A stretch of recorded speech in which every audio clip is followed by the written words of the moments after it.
ಪರಿಶುದ್ಧ ನಾಮಕ್ಕೆ ಸ್ತೋತ್ರವಾಗಲಿ.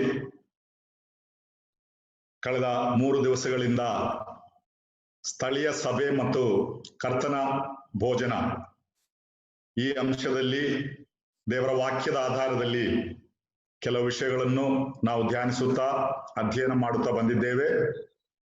ಈ ಕೂಟಗಳಿಗೆ ವಿಶೇಷವಾದ ಆಸಕ್ತಿಯಿಂದ ಕರ್ನಾಟಕ ರಾಜ್ಯದ ವಿವಿಧ ಭಾಗಗಳಿಂದ ಇಷ್ಟೊಂದು ಸಹೋದರರು ಕೂಡಿ ಬರುವುದನ್ನು ನೋಡಿ ನನಗೆ ಸಂತೋಷವಿದೆ. ವಿಶೇಷವಾಗಿ ಈ ಕೂಟಗಳು ಒಂದು ಸ್ಥಳೀಯ ಸಭೆಯ ಜವಾಬ್ದಾರಿಯಲ್ಲಿ ಆಯೋಜಿಸಲಾಗಿದೆ ಎಂಬಂಥದ್ದು ಎಲ್ಲಕ್ಕಿಂತಲೂ ಸಂತೋಷ ಕೊಡುವಂತಹ ಒಂದು ವಿಷಯವಾಗಿದೆ. ಇವತ್ತು ಸಹೋದರರಲ್ಲಿರುವಂತಹ ಆಸಕ್ತಿಯನ್ನು ನೋಡುವಾಗ ನಾನೇ ಆಶ್ಚರ್ಯಗೊಂಡಿದ್ದೇನೆ. 8:15 ಆಗ್ತಾ ಇದೆ ಅಷ್ಟೇ, ಇಷ್ಟೊತ್ತಿಗೆ ಪ್ರಾರಂಭಿಸಿ ಸಂದೇಶಕ್ಕೆ ಸಮಯವನ್ನು ನನ್ನ ಕೈಗೆ ಒಪ್ಪಿಸಿಕೊಟ್ಟಿದ್ದಾರೆ. ದೇವರು ಕೊಟ್ಟಿರುವಂತಹ ಈ ಸಮಯವನ್ನು ಪ್ರಯೋಜನಕರವಾಗಿ ತನ್ನ ಮಹಿಮೆಗಾಗಿ, ನಮ್ಮ ಆತ್ಮಿಕ ಅಭಿವೃದ್ಧಿಗೆ, ನಮ್ಮ ಸಭೆಗಳ ಆಶೀರ್ವಾದಕ್ಕೆ ಕಾರಣವಾಗಿ ಉಪಯೋಗಿಸುವುದಕ್ಕೆ ಕರ್ತನು ನಮಗೆ ಸಹಾಯ ಮಾಡಲಿ. ಕಳೆದ 2 ದಿವಸಗಳಲ್ಲಿಯೂ ಸಭೆ ಮತ್ತು ಕರ್ತನ ಭೋಜನ, ಯಾಕೆ ಇದನ್ನು ನಾವು ಸಭೆಯಾಗಿ ಮಾಡಬೇಕು ಎಂಬುದರ ಕೆಲವು ವಾಕ್ಯಾಧಾರವಾದಂತಹ ಕಾರಣಗಳನ್ನು ನಾವು ಧ್ಯಾನಿಸುತ್ತಾ ಬಂದಿದ್ದೇವೆ. ನಾನು ಹೇಳಿದಂತಹ ವಿಷಯಗಳಲ್ಲಿ ಚರಿತ್ರೆಯಿಂದಲೋ ಅಥವಾ ಇನ್ನು ಯಾವುದೇ ವ್ಯಕ್ತಿಯ ಅನುಭವದಿಂದಲೋ ಆ ರೀತಿಯ ಯಾವುದೇ ಒಂದು ಉದಾಹರಣೆಗಳನ್ನು ಹೇಳದೆ ವಾಕ್ಯದಿಂದ ನಾವು ನೇರವಾಗಿ ಏನು ಅರ್ಥ ಮಾಡಿಕೊಳ್ಳುತ್ತೇವೋ ಅದನ್ನೇ ವಿವರಿಸುತ್ತಾ ಬಂದಿದ್ದೇನೆ. ಅದು ಮಾತ್ರವೇ ನಮಗೆ ಸಾಕು ಎಂಬುದಾಗಿ ನಾನು ನಂಬುತ್ತೇನೆ. ಈಗಾಗಲೇ ಸಹೋದರರು ಹೇಳಿದಂತೆ ನಿನ್ನೆ ದಿವಸ ಕೆಲವು ಪ್ರಶ್ನೆಗಳು ಸ್ಕ್ರೀನ್ ನಲ್ಲಿ ಮೂಡಿ ಬಂದವು. ನಾನು ಆ ಪ್ರಶ್ನೆಗಳನ್ನು ಗಮನಿಸಿದ್ದೇನೆ. ಅದರಿಂದ ಆ ಪ್ರಶ್ನೆಗಳನ್ನು ಗಮನಿಸುವಾಗ ಬಹಳ ನೈಜವಾದಂತಹ, ನ್ಯಾಯಬದ್ಧವಾದಂತಹ ಕೆಲವು ಪ್ರಶ್ನೆಗಳೇ ವಿಶೇಷವಾಗಿ ಇಂತಹ ವಿಷಯಗಳನ್ನು ಅಧ್ಯಯನ ಮಾಡುವಾಗ ನಾವು ಕಲಿತುಕೊಳ್ಳಬೇಕಾದದ್ದೇ. ಆದ್ದರಿಂದ ಆ ಪ್ರಶ್ನೆಗಳನ್ನು ಅವಗಣನೆ ಮಾಡದೆ ಸಾಕಷ್ಟು ರೀತಿಯಲ್ಲಿ ಅದಕ್ಕೆ ಉತ್ತರವನ್ನು ಕೊಟ್ಟು ನನ್ನ ಈ ಸಂದೇಶದಲ್ಲಿ ಮುಂದೆ ಹೋಗುವುದಕ್ಕೆ ನಾನು ಇಷ್ಟಪಡುತ್ತೇನೆ. ನನ್ನ ಮುಂದೆ ಬಂದಂತಹ ಪ್ರಶ್ನೆಗಳಲ್ಲಿ ಮೊದಲನೇದಾಗಿ ನಾನು ಕಂಡಂತಹ ಪ್ರಶ್ನೆ, family is A miniature church. Is it wrong to have Lord's Supper in the family? ಕುಟುಂಬವು ಒಂದು ಮಿನಿಯೇಚರ್ ಚರ್ಚ್. ಮಿನಿಯೇಚರ್ ಎಂಬ ಆ ಪದದ ನೇರವಾದ ಕನ್ನಡ ಭಾಷಾಂತರವನ್ನು ನಾವು ನೋಡುವುದಾದ್ರೆ ಚಿಕಣಿ. ಸೊ ಮಿನಿಯೇಚರ್ ಚರ್ಚ್ ಅಂದ್ರೆ ಚಿಕಣಿ ಸಭೆ ಎಂಬಂತಹ ಒಂದು ಅರ್ಥದಲ್ಲಿ ಬರ್ತದೆ. ಕುಟುಂಬವು ಒಂದು ಚಿಕಣಿ ಸಭೆ ಅಥವಾ ಒಂದು ಮಿನಿಯೇಚರ್ ಚರ್ಚ್. ಆದ್ರಿಂದ ಮನೆಯಲ್ಲಿ ನಾವು ರೊಟ್ಟಿ ಮುರಿಯಬಹುದು ಎಂಬಂತಹ ಒಂದು ಪ್ರಶ್ನೆ. ಇಲ್ಲಿ ವ್ಯಕ್ತವಾಗಿ ನಾವು ಅರ್ಥ ಮಾಡಿಕೊಳ್ಳಬೇಕಾದ ಮೊದಲನೇ ವಿಷಯ, ವಾಕ್ಯದ ಪ್ರಕಾರ ಒಂದೇ ಒಂದು ಸಭೆ ಮಾತ್ರ ಇದೆ. ಅದು ಅದರಲ್ಲೇ ಪೂರ್ಣವಾದಂತಹ ಒಂದು ಸಭೆ, ಕ್ರಿಸ್ತನ ದೇಹವೆಂಬಂತಹ ಆ ಏಕ ಸಭೆ. ಹಲವು ಸಭೆಗಳಿಲ್ಲ. ಆ ಒಂದು ಏಕ ಸಭೆಯ ದೃಶ್ಯ ರೂಪವೇ ಸ್ಥಳೀಯ ಸಭೆ. ಆದ್ರಿಂದಲೇ ಸ್ಥಳೀಯ ಸಭೆಯ ಸ್ವಾತಂತ್ರ್ಯ, ಸ್ವಾಯತ್ತೆ ಇವುಗಳ ಬಗ್ಗೆ ನಾವು ಹೇಳುತ್ತಾ ಬಂದಿದ್ದೇವೆ. ಸಭೆ ಎಂಬುದಾಗಿ ಹೇಳುವಾಗ ಅದಕ್ಕೆ ದೇವರು ಕೆಲವು ನಿಯಮಗಳನ್ನು, ಶಿಸ್ತುಗಳನ್ನು, ನಿಬಂಧನೆಗಳನ್ನು ಎಲ್ಲ ಕೊಟ್ಟಿದ್ದಾನೆ ಎಂಬುದಾಗಿ ನಾವು ಕಳೆದ ದಿವಸಗಳಲ್ಲಿ ಅಧ್ಯಯನ ಮಾಡುತ್ತಾ ಬಂದಿದ್ದೇವೆ.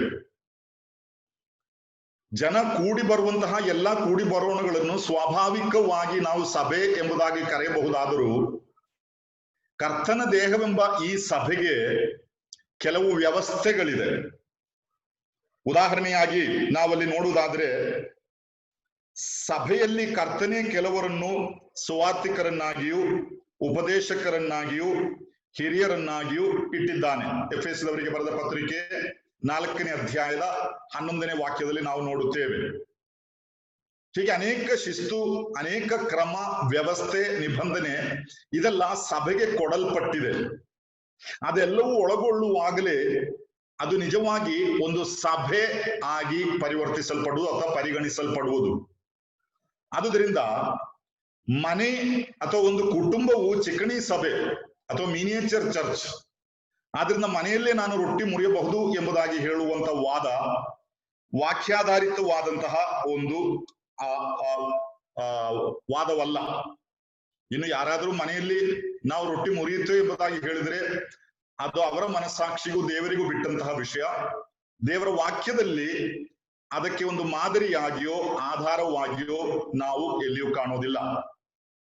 ನಾನು ನಿನ್ನೆ ದಿವಸ ವಿವರಿಸುತ್ತಾ ಬಂದ ಹಾಗೆ ಮನೆ ಮನೆಗಳಲ್ಲಿ ರೊಟ್ಟಿ ಮುರಿದರು ಎಂಬುದಾಗಿ ಅಲ್ಲಿ ಹೇಳಿದ್ದು ಒಂದು ಅವರ ಸ್ವಾಭಾವಿಕವಾದ ಊಟಕ್ಕೋಸ್ಕರ ಅಥವಾ ಆ ಪ್ರೀತಿ ಭೋಜನಕ್ಕೋಸ್ಕರ ಕೂಡಿ ಬರುವಂತಹ ಸಂದರ್ಭವಿರಬಹುದು. ಇನ್ನು ಮನೆಗಳಲ್ಲಿ ಸಭೆಯಾಗಿ ಕೂಡಿ ಬರುತ್ತಿದ್ದಂತಹ ಸಂದರ್ಭಗಳು ಇತ್ತು. ಅದರಿಂದ ಒಂದು ಮನೆಯಲ್ಲಿರುವಂತಹ ಗಂಡ ಹೆಂಡತಿ ಮಾತ್ರ ನಾವು ಒಂದು ಚಿಕಣಿ ಸಭೆ, ಇಲ್ಲಿ ನಾವು ರೊಟ್ಟಿ ಮುರಿಯುತ್ತೇವೆ ಎಂಬುದಾಗಿ ಹೇಳುವುದಕ್ಕೆ ವಾಕ್ಯದಲ್ಲಿ ಯಾವುದೇ ಒಂದು ಮಾದರಿಯೋ ಆಧಾರವನ್ನೋ ನಾವು ಕಾಣುವುದಿಲ್ಲ. ಆದರೆ ಒಂದು ಕುಟುಂಬದಲ್ಲಿರುವವರೇ ಒಂದು ಸ್ವತಂತ್ರ ಸ್ಥಳೀಯ ಸಭೆಯಾಗಿ ಗುರುತಿಸಿಕೊಂಡರೆ ಅದನ್ನು ಒಂದು ಸ್ಥಳೀಯ ಸಭೆಯಾಗಿ ಪರಿಗಣಿಸಬಹುದು. ಯಾಕಂದ್ರೆ ಕುಟುಂಬದಲ್ಲಿರುವಂತಹ ಆ ಸದಸ್ಯರು ಎಷ್ಟೇ ವ್ಯಕ್ತಿಗಳಾಗಲಿ ಅವರು ಒಂದು ಸ್ಥಳೀಯ ಸಭೆಯಾಗಿ ನಿರಂತರವಾಗಿ ಒಂದು ಸ್ಥಳದಲ್ಲಿ ಕೂಡಿ ಬಂದು ಅವರ ಮನೆಯಲ್ಲಿಯೇ ಕೂಡಿ ಬಂದು ಸಭೆಯಾಗಿ ಮುಂದುವರಿಯುವುದಾದ್ರೆ ಅದರಲ್ಲಿ ಯಾವ ತಪ್ಪು ಇಲ್ಲ. ಅದನ್ನು ಒಂದು ಸ್ಥಳೀಯ ಸಭೆಯಾಗಿಯೇ ನಾವು ಪರಿಗಣಿಸಬೇಕು. ಆದ್ರೆ ಅದು ಒಂದು ಸ್ಥಳೀಯ ಸಭೆ, ಅದೇ ಸಂದರ್ಭದಲ್ಲಿ ನಾವು ಇನ್ನೊಂದು ಸಭೆಯ ಸದಸ್ಯರು ಆಗಿದ್ದೇವೆ, ಈ ದ್ವಂದ್ವ ನೀತಿ ಅಥವಾ ನ್ಯಾಯ ಅದು ವಾಕ್ಯಕ್ಕನುಗುಣವಾದಂತಹ ಒಂದು ವಿಷಯವಲ್ಲ. ಅದರಿಂದ ಈ ಮಿನಿಯೇಚರ್ ಚರ್ಚ್ ಅಥವಾ ಚಿಕಣಿ ಸಭೆ ಎಂಬಂತಹ ಒಂದು ಪದ ಪ್ರಯೋಗ ಒಂದು ವೇಳೆ ಒಮ್ಮೊಮ್ಮೆ ಕೆಲವು ಪ್ರಾಯೋಗಿಕ ವಿಷಯಗಳನ್ನ ನಾವು ವಿವರಿಸಿ ಹೇಳುವಾಗ ಪ್ರಾಯೋಗಿಕ ಕಾರಣಕ್ಕೋಸ್ಕರ ಅಂತ ಪದಗಳನ್ನು ಬೋಧಕರೋ ಪ್ರಸಂಗಿಗಳೋ ಉಪಯೋಗಿಸಬಹುದು ಆ ಸಂದರ್ಭಕ್ಕನುಗುಣವಾಗಿ. ಅಲ್ಲದೆ ಅದು ಒಂದು ರೀತಿಯ ಸಭೆ ಎಂಬುದಾಗಿ ಹೇಳುವುದಕ್ಕೆ ವಾಕ್ಯದಲ್ಲಿ ನಾವು ಆಧಾರವನ್ನು ಕಾಣುವುದಿಲ್ಲ. ಇದು ಬಹಳ ವ್ಯಕ್ತವಾಗಿ ನಾವು ವಾಕ್ಯದಿಂದ ಅರ್ಥ ಮಾಡಿಕೊಳ್ಳಬಹುದಾದಂತಹ ಒಂದು ವಿಷಯವಾಗಿದೆ. ಎರಡನೇದಾಗಿ ನನ್ನ ಮುಂದೆ ಬಂದಂತಹ ಎರಡನೆಯ ಪ್ರಶ್ನೆ, can bedridden brothers who is sick who wants to have Lord supper, how can we do it? ಅದು ಸ್ವಲ್ಪ ದೀರ್ಘವಾದ ಪ್ರಶ್ನೆ, ನಾನು ಅದನ್ನು ಹೇಳುತ್ತೇನೆ.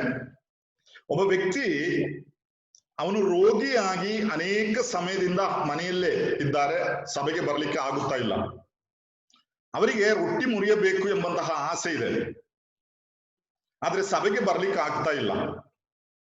ಅಂತಹ ಸ್ಥಿತಿಯಲ್ಲಿ ನಾವು ಹೇಗೆ ಅವರಿಗೆ ರೊಟ್ಟಿಯಲ್ಲಿ ಪಾಲು ಕೊಡಬಹುದು? ಆ ರೀತಿಯಾಗಿ ಅವರು ಇಚ್ಛಿಸುವುದು ಸರಿಯೋ? ಮಾತ್ರವಲ್ಲ, ಆ ರೀತಿ ಅವರೊಂದಿಗೆ ರೊಟ್ಟಿ ಮುರಿಯಬೇಕಾದ್ರೆ ಇಡೀ ಸಭೆ ಅವರ ಮನೆಗೆ ಹೋಗಿ ಸಭಾ ಕೂಡಿ ಬರೋಣವಾಗಿ ಅಲ್ಲಿ ಬರಬೇಕು, ಅಥವಾ ಹಿರಿಯರು ಮಾತ್ರವೇ ಆ ವ್ಯಕ್ತಿಯೊಂದಿಗೆ ಕೂಡಿ ರೊಟ್ಟಿ ಮುರಿಯಬಹುದು? ಹೀಗೆ ಕೆಲವು ಅಂಶಗಳನ್ನು ಒಳಗೊಂಡಂತಹ ಒಂದು ಪ್ರಶ್ನೆ ಆಗಿದೆ ಅದು. ಇಲ್ಲಿ ಸೆಂಟಿಮೆಂಟಲ್ ಫೀಲಿಂಗ್ ಎಂಬುದಾಗಿ ನಾವು ಸಾಧಾರಣ ಇಂಗ್ಲಿಷ್ ನಲ್ಲಿ ಹೇಳ್ತೇವೆ, ಬಹಳ ಸೂಕ್ಷ್ಮವಾದ ಮನೋಭಾವ ಇರುವಂತಹ ಕೆಲವು ವಿಷಯಗಳು. ಒಂದು ವಿಷಯವನ್ನು ನಾವು ಗಮನಿಸಿಕೊಳ್ಳಬೇಕು, ಒಬ್ಬ ವ್ಯಕ್ತಿ ದೀರ್ಘಕಾಲ ರೋಗಿಯಾಗಿ ರೊಟ್ಟಿ ಮುರಿಯುವ ಕೂಟಕ್ಕೆ ಬರಲಿಕ್ಕೆ ಆಗದೆ ಇರುವುದಾದರೆ, ಒಬ್ಬನು ರೋಗಿಯಾಗಿಯೋ ಬಲಹೀನನಾಗಿಯೋ ತೀರುವುದರ ಕಾರಣವನ್ನು ವಿಧಿಸುವುದಕ್ಕೆ ಅನೇಕ ಬಾರಿ ನಮಗೆ ಸಾಧ್ಯವಿಲ್ಲ. ಇದು ವೈಯಕ್ತಿಕವಾಗಿ ಯಾರ ಮೇಲೂ ನಾವು ತೀರ್ಪು ಕಲ್ಪಿಸುವುದೋ ಏನೂ ಅಲ್ಲ. ಕೆಲವು ವಿಷಯಗಳಲ್ಲಿ ನಮಗೆ ತೀರ್ಪು ಮಾಡ್ಲಿಕ್ಕೆ ಆಗೋದಿಲ್ಲ.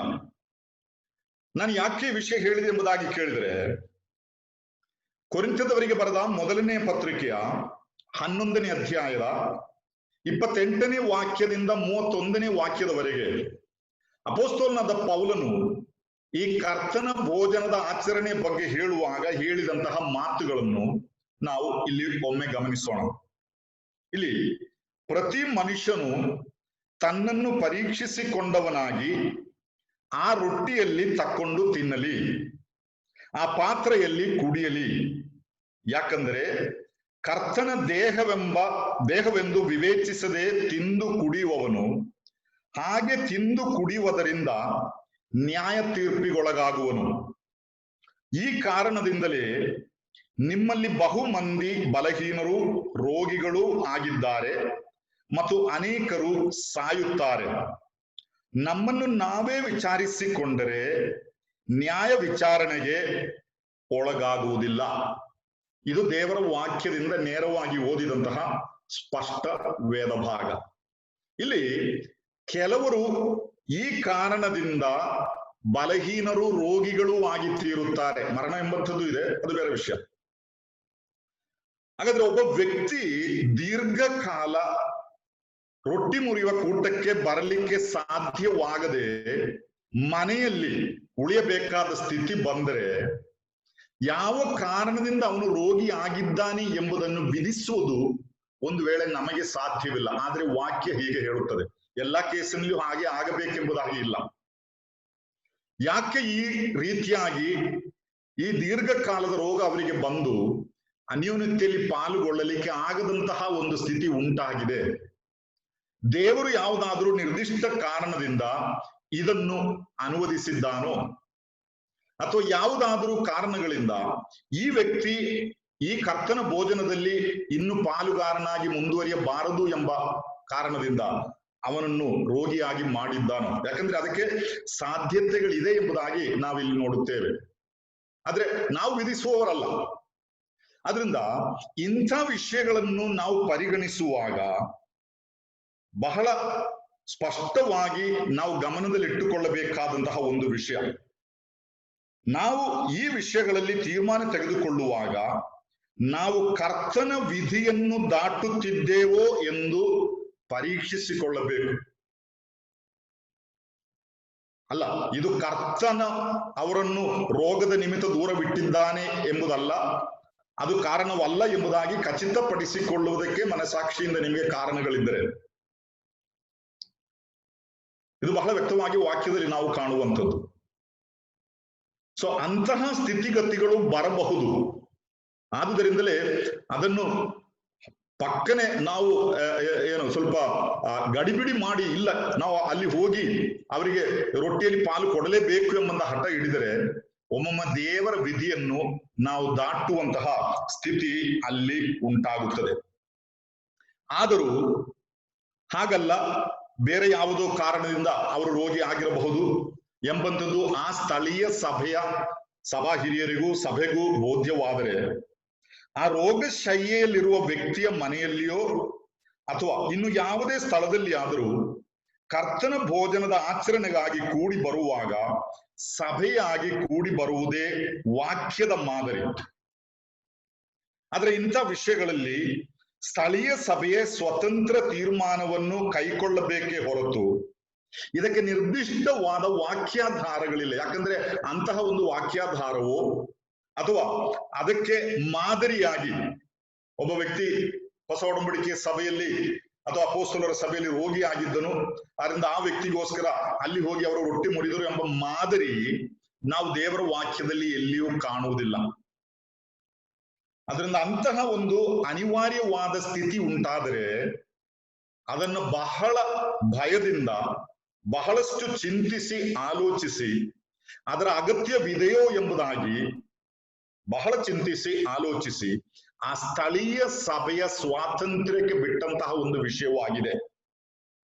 ಈ ರೀತಿ ಕೆಲವರು ಮಾಡುವಂಥದ್ದನ್ನು ನಾನು ನೋಡಿದ್ದೇನೆ ಕೆಲವು ಸಭೆಗಳಲ್ಲಿ. ಅದು ಟೀಕಿಸುವುದಕ್ಕಾಗಿ ನಾನು ಇಲ್ಲಿ ಹೇಳುತ್ತಾ ಇಲ್ಲ.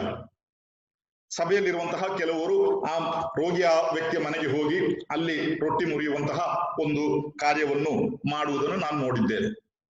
ಆದರೆ ದುಃಖಕರವಾಗಿ ನಾನು ಗಮನಿಸಿರುವಂತಹ ಒಂದು ವಿಷಯ, ನೇರವಾಗಿ ನಾನು ಇದನ್ನು ಹೇಳ್ತಾ ಇದ್ದೇನೆ, ಪರೋಕ್ಷ ಯಾರನ್ನು ಟೀಕಿಸುವುದಕ್ಕಾಗಿ ಅಲ್ಲ. ಪ್ರಭಾವಶಾಲಿಗಳಾದ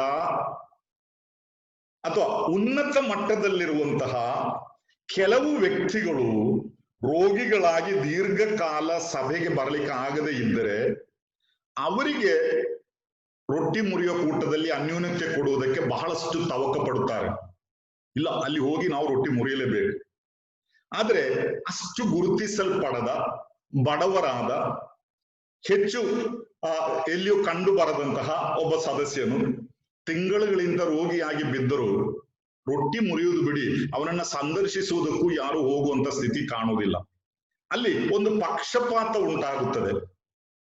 ಅದರಿಂದ ಇಂಥ ವಿಷಯಗಳಲ್ಲಿ ತೀರ್ಮಾನ ತೆಗೆದುಕೊಳ್ಳುವಾಗ ಪಕ್ಷಪಾತವಿಲ್ಲದೆ ಇದು ನಮ್ಮ ಸ್ಥಳೀಯ ಸಭೆಯ ಒಂದು ತೀರ್ಮಾನ ಎಂಬುದಾಗಿ ಖಚಿತಪಡಿಸಿ ಅದು ಎಲ್ಲರಿಗೂ ಸಮಾನವಾಗಿ ಅನ್ವಯಿಸುವಂತಹ ಒಂದು ವಿಷಯವಾಗಿಯೇ ನಾವು ತೀರ್ಮಾನ ತೆಗೆದುಕೊಳ್ಳಬೇಕು. ಆದರೂ ವಾಕ್ಯದಲ್ಲಿ ಅದಕ್ಕೆ ಆಧಾರವೋ ಒಂದು ಮಾದರಿಯೋ ನಾವು ಕಾಣುವುದಿಲ್ಲ.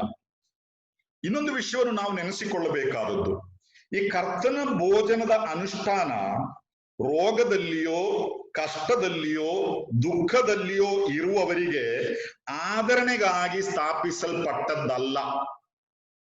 ಇದನ್ನು ಸ್ಪಷ್ಟವಾಗಿ ನಾವು ಅರ್ಥ ಮಾಡಿಕೊಳ್ಳಬೇಕು, ಗಮನದಲ್ಲಿಟ್ಟುಕೊಳ್ಳಬೇಕು.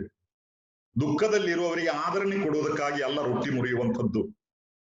ಕಷ್ಟದಲ್ಲಿರುವವರಿಗೆ ಸಂತೋಷ ಕೊಡುವುದಕ್ಕಾಗಿ ಅಲ್ಲ. ಇನ್ನು ರೋಗಿಗೆ ಉತ್ತೇಜನ ಕೊಡುವುದಕ್ಕಾಗಿ ಅದಲ್ಲ ಈ ರೊಟ್ಟಿ ಮುರಿಯುವುದರ ಉದ್ದೇಶ. ಅದು ಏನು ಎಂಬುದನ್ನು ನಿನ್ನೆ ದಿವಸ ನಾವು ವಿವರವಾಗಿ ನಾವು ನೋಡಿದ್ದೇವೆ. ಒಂದು ನಿರ್ದಿಷ್ಟವಾದ ಸಂದೇಶವನ್ನು ಸೂಚಿಸುವುದಕ್ಕಾಗಿಯೇ ಒಂದೇ ರೊಟ್ಟಿಯಿಂದ ಒಂದು ಸಭೆಯವರು ಪಾಲ್ಗೊಳ್ಳುತ್ತಾರೆ. ಆದ್ರೆ ಯಾವುದೋ ಕಾರಣಗಳಿಂದ ವರ್ಷಗಳಾಗಿ ಸ್ವಲ್ಪ ಸ್ವಲ್ಪ ಹೊಂದಾಣಿಕೆ ಮಾಡುತ್ತಾ ಬಂದು ಇನ್ನು ಹೇಗೆ ಬೇಕಾದರೂ ಇದನ್ನ ಮಾಡಬಹುದು ಎಂಬಂತಹ ಒಂದು ಸ್ಥಿತಿಗೆ ಅನೇಕ ಕಡೆಗಳಲ್ಲಿ ವಿಶ್ವಾಸಿಗಳು ಬಂದಿದ್ದಾರೆ. ಮೊದಲು ಹಳೆಯ ಕಾಲದಲ್ಲಿ ಹೀಗೆ ಇರಲಿಲ್ಲ ಎಂಬುದಾಗಿ ತಿಳಿದುಕೊಳ್ಳುವಷ್ಟು ನಮಗೆ ಸಾಧ್ಯವಿಲ್ಲದಂತಹ ಒಂದು ಸ್ಥಿತಿಗೆ ನಾವು ತಲುಪಿದ್ದೇವೆ. ಹೇಗೂ ಈ ರೀತಿಯಾಗಿ ಸ್ಥಳೀಯ ಸಭೆಯು ಒಂದು ತೀರ್ಮಾನವನ್ನು ತೆಗೆದುಕೊಂಡು ಹಾಗೆ ಮಾಡಿದರೆ ಆ ತೀರ್ಮಾನವು ಇತರರ ಮೇಲೆ ನಿರ್ಬಂಧಿತವಾಗುವುದೂ ಇಲ್ಲ. ಇನ್ನೊಂದು ಸಭೆಗೆ ಒಂದು ಮಾದರಿ ಆಗಬೇಕೆಂದೂ ಇಲ್ಲ. ಯಾವುದೋ ಒಂದು ಸಭೆಯಲ್ಲಿ ಹೀಗೆ ಮಾಡಿದರು, ರೋಗಿಯಾಗಿದ್ದವರ ಮನೆಗೆ ಹೋಗಿ ಅವರು ರೊಟ್ಟಿ ಮುರಿದರು, ಆದುದರಿಂದ ನಾವು ಮಾಡಬಹುದು ಎಂಬುದಾಗಿ ಯಾರಿಗೂ ಅದೊಂದು ಮಾದರಿ ಅಲ್ಲ. ಅದು ಆ ಸ್ಥಳೀಯ ಸಭೆಯ ಸಭಾ ಹಿರಿಯರು ಸಭೆಯವರು ಸೇರಿ ಆ ಸ್ಥಿತಿಗೆ ಅನುಗುಣವಾಗಿ ಅವರು ತೆಗೆದುಕೊಂಡ ಒಂದು ತೀರ್ಮಾನವೇ ಹೊರತು ವಾಕ್ಯದ ಮಾದರಿಯ ಪ್ರಕಾರವಿರುವಂತಹ ಒಂದು ವಿಷಯವಲ್ಲ. ಅದು ಎರಡನೆಯ ಪ್ರಶ್ನೆ. ನಾನು ಮೂರನೆಯ ಪ್ರಶ್ನೆಗೆ ಬರುತ್ತೇನೆ. All believers are priests, therefore to give thanks for the bread or the cup, is it only the elders and deacons who should do that? ಎಲ್ಲಾ ವಿಶ್ವಾಸಿಗಳು ಯಾಜಕರಾಗಿದ್ದಾರೆ. ಆದ್ರೆ ರೊಟ್ಟಿ ಮುರಿಯುವಾಗ, ರೊಟ್ಟಿಗೆ ಸ್ತೋತ್ರ ಕೊಡುವಾಗ ಅದು ಸಭಾ ಹಿರಿಯರೋ ಸಭಾ ಪಾಲಕರು ಮಾತ್ರ ಮಾಡಬೇಕೋ ಎಂಬ ಒಂದು ಪ್ರಶ್ನೆ. ಅನೇಕ ಸಭೆಗಳಲ್ಲಿ ಇದು ಸಭಾ ಹಿರಿಯರು ಮಾತ್ರ ಮಾಡಬೇಕಾದಂತಹ ಒಂದು ಕಾರ್ಯ ಎಂಬಂತಹ ಒಂದು ಧೋರಣೆ ಇದೆ.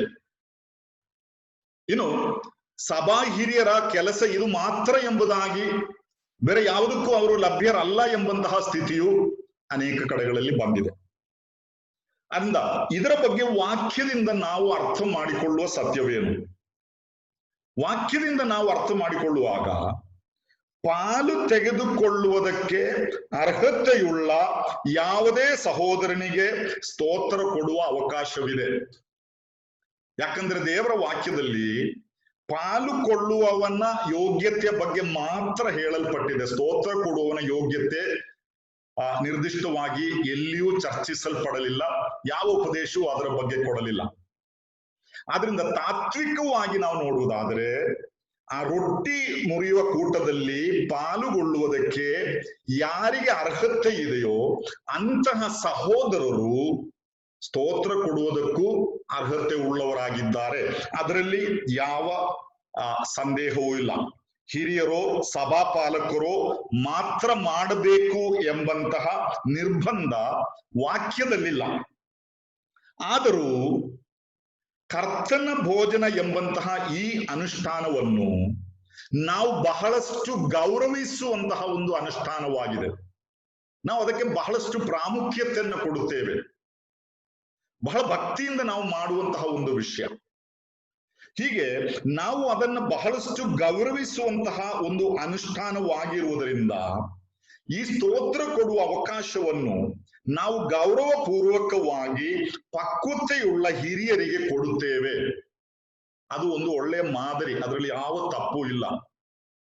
ಅಲ್ಲದೆ ನಿನ್ನೆ ದೀಕ್ಷಾಸ್ನಾನ ಆಯಿತು, ಇವತ್ತು ನಾನು ಸ್ತೋತ್ರ ಕೊಡುತ್ತೇನೆ ಎಂಬುದಾಗಿ ಹಾರಿ ಬಂದು ಮಾಡಬೇಕಾದಂತಹ ಒಂದು ಅವಶ್ಯಕತೆ ಅಲ್ಲಿ ಇಲ್ಲ. ತಾತ್ವಿಕವಾಗಿ ಅದು ತಪ್ಪು ಎಂಬುದಾಗಿ ಹೇಳೋದಿಲ್ಲ.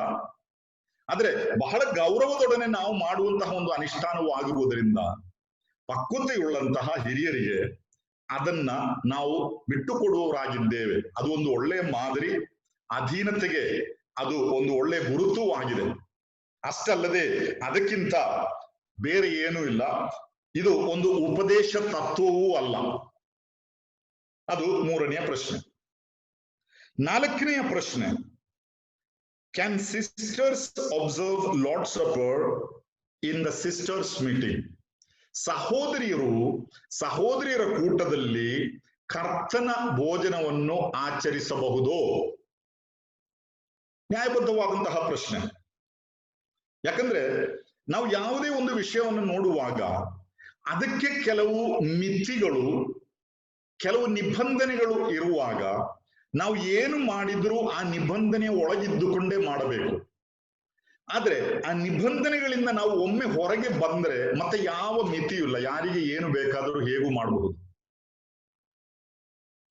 ಇಲ್ಲಿ ಸಹೋದರಿಯರ ಕೂಟದಲ್ಲಿ ಸಹೋದರಿಯರು ಕರ್ತನ ಭೋಜನವನ್ನ ಆಚರಿಸಬಹುದು ಎಂಬಂತಹ ಪ್ರಶ್ನೆ.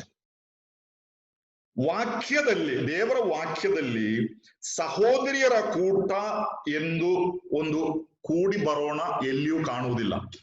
ನಾನು ಮೊದಲನೇ ದಿವಸ ನನ್ನ ಸಂದೇಶದಲ್ಲಿ ಹೊಸ ಒಡಂಬಡಿಕೆಯ ಸಭೆಯ 7 ಕೂಡಿ ಬರೋಣಗಳ ಬಗ್ಗೆ ನಾನು ಹೇಳಿದೆ. ಸುನಾಗೋ ಎಂಬಂತ ಪದದ ಅರ್ಥವಾಗಿ 7 ಕೂಡಿ ಬರೋಣಗಳು, ಯಾವುದೆಲ್ಲ ಸಂದರ್ಭದಲ್ಲಿ ಅವರು ಕೂಡಿ ಬಂದರು ಎಂಬುದಾಗಿ, ಅನೇಕ ವಿಷಯಗಳಿಗೋಸ್ಕರ ಅವರು ಕೂಡಿ ಬಂದರು. ಆ ಹೊಸ ಒಡಂಬಡಿಕೆಯ ಸಭೆಯ ಕೂಡಿ ಬರೋಣಗಳಲ್ಲಿ ಸಭೆಯ ಹುದುವಾದ ಕೂಡಿ ಬರೋಣಗಳು ಹಾಗೂ ಸಭಾ ಹಿರಿಯರ ಕೂಡಿ ಬರೋಣಗಳು ಮಾತ್ರವೇ ನಾವು ಕಾಣುತ್ತೇವೆ. ಕೆಲವೊಂದು ನಿರ್ದಿಷ್ಟ ಸಮಯದಲ್ಲಿ ಸಭಾ ಹಿರಿಯರು ಕೂಡಿ ಬಂದರು ಕೆಲವು ತೀರ್ಮಾನಗಳನ್ನು ತೆಗೆದುಕೊಳ್ಳುವುದಕ್ಕಾಗಿ, ಅದನ್ನು ಸುನಾಗೋ ಎಂಬುದಾಗಿ ನೋಡುತ್ತೇವೆ. ಇಲ್ಲದಿದ್ರೆ ಹುದುವಾಗಿ ಸಭೆ ಕೂಡಿ ಬಂದರು ಎಂಬುದಾಗಿ ನಾವು ನೋಡುವವರಾಗಿದ್ದೇವೆ. ಇದಲ್ಲದೆ ಸಹೋದರಿಯರ ಕೂಟ ಎಂಬಂತಹ ಒಂದು ಕೂಟ, ಒಂದು ಕೂಡಿ ಬರೋಣ ನಾವು ವಾಕ್ಯದಲ್ಲಿ ಕಾಣುವುದಿಲ್ಲ. ಆದರೆ ಸಭೆಯ ಮತ್ತು ವಿಶ್ವಾಸಿಗಳ ಆತ್ಮೀಕ ಬಲವರ್ಧನೆಗಾಗಿ ಸ್ಥಳೀಯ ಸಭೆಯ ಸ್ವಾತಂತ್ರ್ಯದಲ್ಲಿ ಸಭಾ ಹಿರಿಯರು ನಿರ್ದಿಷ್ಟವಾಗಿ ಸಹೋದರರ ಕೂಟ, ಸಹೋದರಿಯರ ಕೂಟ, ಯೌವನಸ್ಥರ ಕೂಟ, ಮಕ್ಕಳ ಕೂಟ ಎಂಬಿತ್ಯಾದಿಗಳಿಗೆ ಅನುವದಿಸಿದ್ದಾರೆ. ಅದು ಯಾಕೆ ಮಾಡಿದ್ದು? ಆತ್ಮೀಕ ಅಭಿವೃದ್ಧಿಗಾಗಿ ನಿರ್ದಿಷ್ಟ ಉದ್ದೇಶಕ್ಕೋಸ್ಕರ ಸಭಾ ಹಿರಿಯರು, ಸಭೆಯು ಇಂತಹ ಕೆಲವು ಕೂಟಗಳನ್ನ ಅನುವದಿಸಿದ್ದಾರೆ. ಇಲ್ಲಿ ನಾನು ಒಂದು ವಿಷಯವನ್ನು ನಿಮ್ಮ ಗಮನಕ್ಕೆ ತರುವುದಕ್ಕೆ ಇಷ್ಟಪಡುತ್ತೇನೆ. ಬಹಳ ಸ್ಟ್ರಿಕ್ಟ್ ಆಗಿರುವಂತಹ ಕೆಲವು ಬ್ರದರನ್ ಸಭೆಗಳು ಲೋಕದಲ್ಲಿದೆ. ನಾವು ಪಾಶ್ಚಾತ್ಯ ರಾಜ್ಯಗಳಿಗೆಲ್ಲ ಹೋದ್ರೆ, ವಿಶೇಷವಾಗಿ ಯುರೋಪಿಗೆಲ್ಲ ಹೋದ್ರೆ, ಅಲ್ಲಿ ಬಹಳ ಕನ್ಸರ್ವೇಟಿವ್ ಆಗಿರುವಂತಹ ಸಭೆಗಳಿದೆ. ಅವರು ಯಾವ ಕಾರಣಕ್ಕೂ ಸಭೆಯಲ್ಲಿರುವಂತಹ ಯಾವುದೇ ಕೂಟವು ವಿಭಜಿಸಿ ಕೂಡಿ ಬರುವುದಕ್ಕೆ ಅವಕಾಶ ಕೊಡುವುದಿಲ್ಲ. ಅಂತ ಸಭೆಗಳು ಇದೆ. ಅಷ್ಟೊಂದು ಕಠಿಣ ನಿಲುವನ್ನು ನಾವು ಭಾರತದಲ್ಲಿ ಹೆಚ್ಚಿನ ಸಭೆಗಳು ತಕ್ಕೊಂಡಿಲ್ಲ. ಇನ್ನು ಅಂತಹ ಸಭೆಗಳು ಅಲ್ಲಲ್ಲಿ ಒಂದೆರಡು ಇರಬಹುದು. ಅಲ್ಲಿ ನಿರ್ದಿಷ್ಟವಾಗಿ ಸಹೋದರಿಯರ ಕೂಟ, ಯೌವನಸ್ಥರ ಕೂಟ, ಮಕ್ಕಳ ಕೂಟ ಎಂಬುದಾಗಿ ಎಲ್ಲ ಇಲ್ಲ. ಕೂಟಗಳಿದ್ದರೂ ಇಡೀ ಸಭೆಯಲ್ಲಿರುತ್ತದೆ, ಸಭಾ ಹಿರಿಯರ ಸಾನ್ನಿಧ್ಯ ಅಲ್ಲಿರುತ್ತದೆ. ಅದೊಂದು ವಿಷಯ. ಆದ್ರೆ ಸಾಧಾರಣವಾಗಿ ನಮ್ಮ ಸಭೆಗಳಲ್ಲಿ ನಾವು ಸಭಾ ಹಿರಿಯರು ಅನುವದಿಸಿದ್ದರಿಂದ ನಿರ್ದಿಷ್ಟ ಉದ್ದೇಶಕ್ಕೋಸ್ಕರ ಸಹೋದರಿಯರ ಕೂಟ, ಸಹೋದರರ ಕೂಟ, ಯೌವನಸ್ಥರ ಕೂಟ ಇದನ್ನ ಅನುವದಿಸುತ್ತೇವೆ. ಅದು ಯಾವ ಉದ್ದೇಶಕ್ಕೋಸ್ಕರ ಅನುವದಿಸಲ್ಪಟ್ಟಿದೆಯೋ ಅದಕ್ಕೆ ಮಾತ್ರ ಸೀಮಿತವಾಗಿರಬೇಕು. ಯಾಕಂದ್ರೆ ರೊಟ್ಟಿ ಮುರಿಯುವ ಕೂಟದ ಬಗ್ಗೆ ನಾವು ವಾಕ್ಯದಿಂದ ಅರ್ಥ ಮಾಡಿಕೊಳ್ಳುವಾಗ, ರೊಟ್ಟಿ ಮುರಿಯುವ ಕೂಟವು ಅಥವಾ ರೊಟ್ಟಿ ಮುರಿಯುವ ಕರ್ತನ ಭೋಜನವೆಂಬ ಅನುಷ್ಠಾನವು ಬೇರೆ ಯಾವುದೋ ಒಂದು ಕೂಟಕ್ಕೆ ಸೇರಿ ಬಂದಾಗ ಅದರ ಮಧ್ಯದಲ್ಲಿ ಮಾಡುವಂತಹ ಒಂದು ಕ್ರಿಯೆ ಅಲ್ಲ. ದಯಮಾಡಿ ತಪ್ಪು ತಿಳ್ಕೊಳ್ಬೇಡ್ರಿ. ದೇವರ ವಾಕ್ಯದಲ್ಲಿ ಹಾಗೆ ತೋರೋದಿಲ್ಲ. ಬೇರೆ ಯಾವುದೋ ಕೂಟಕ್ಕೆ ಬಂದಾಗ ರೊಟ್ಟಿಯನ್ನು ಮುರಿಯುತ್ತೇವೆ ಎಂಬುದಾಗಿ ಅಲ್ಲ. ರೊಟ್ಟಿ ಮುರಿಯುವ ಕೂಟ ನಿರ್ದಿಷ್ಟವಾಗಿ ಆ ಉದ್ದೇಶಕ್ಕೋಸ್ಕರವೇ ಕೂಡಿ ಬಂದಂತಹ ಕೂಟ. ಅದೇ ಅಪೊಸ್ತಲರ ಕೃತ್ಯಗಳ 20ನೇ ಅಧ್ಯಾಯದ 7ನೇ ವಾಕ್ಯದಲ್ಲಿ ನಾವು ಓದಿದ್ದೇವೆ. ವಾರದ ಮೊದಲನೇ ದಿನದಲ್ಲಿ ರೊಟ್ಟಿ ಮುರಿಯುವ ನಿಯಮಕ್ಕೋಸ್ಕರ ನಾವು ಕೂಡಿ ಬಂದೆವು. ಆರಾಧನೆಗಾಗಿ ಕೂಡಿ ಬಂದಾಗ ರೊಟ್ಟಿ ಮುರಿಯುವುದಲ್ಲ. ಇದೊಂದು ತಪ್ಪು ಧೋರಣೆ. ರೊಟ್ಟಿ ಮುರಿಯುವುದಕ್ಕಾಗಿ ಕೂಡಿ ಬಂದಾಗ ಅಲ್ಲಿ ಆರಾಧನೆಯೂ ಇದೆ.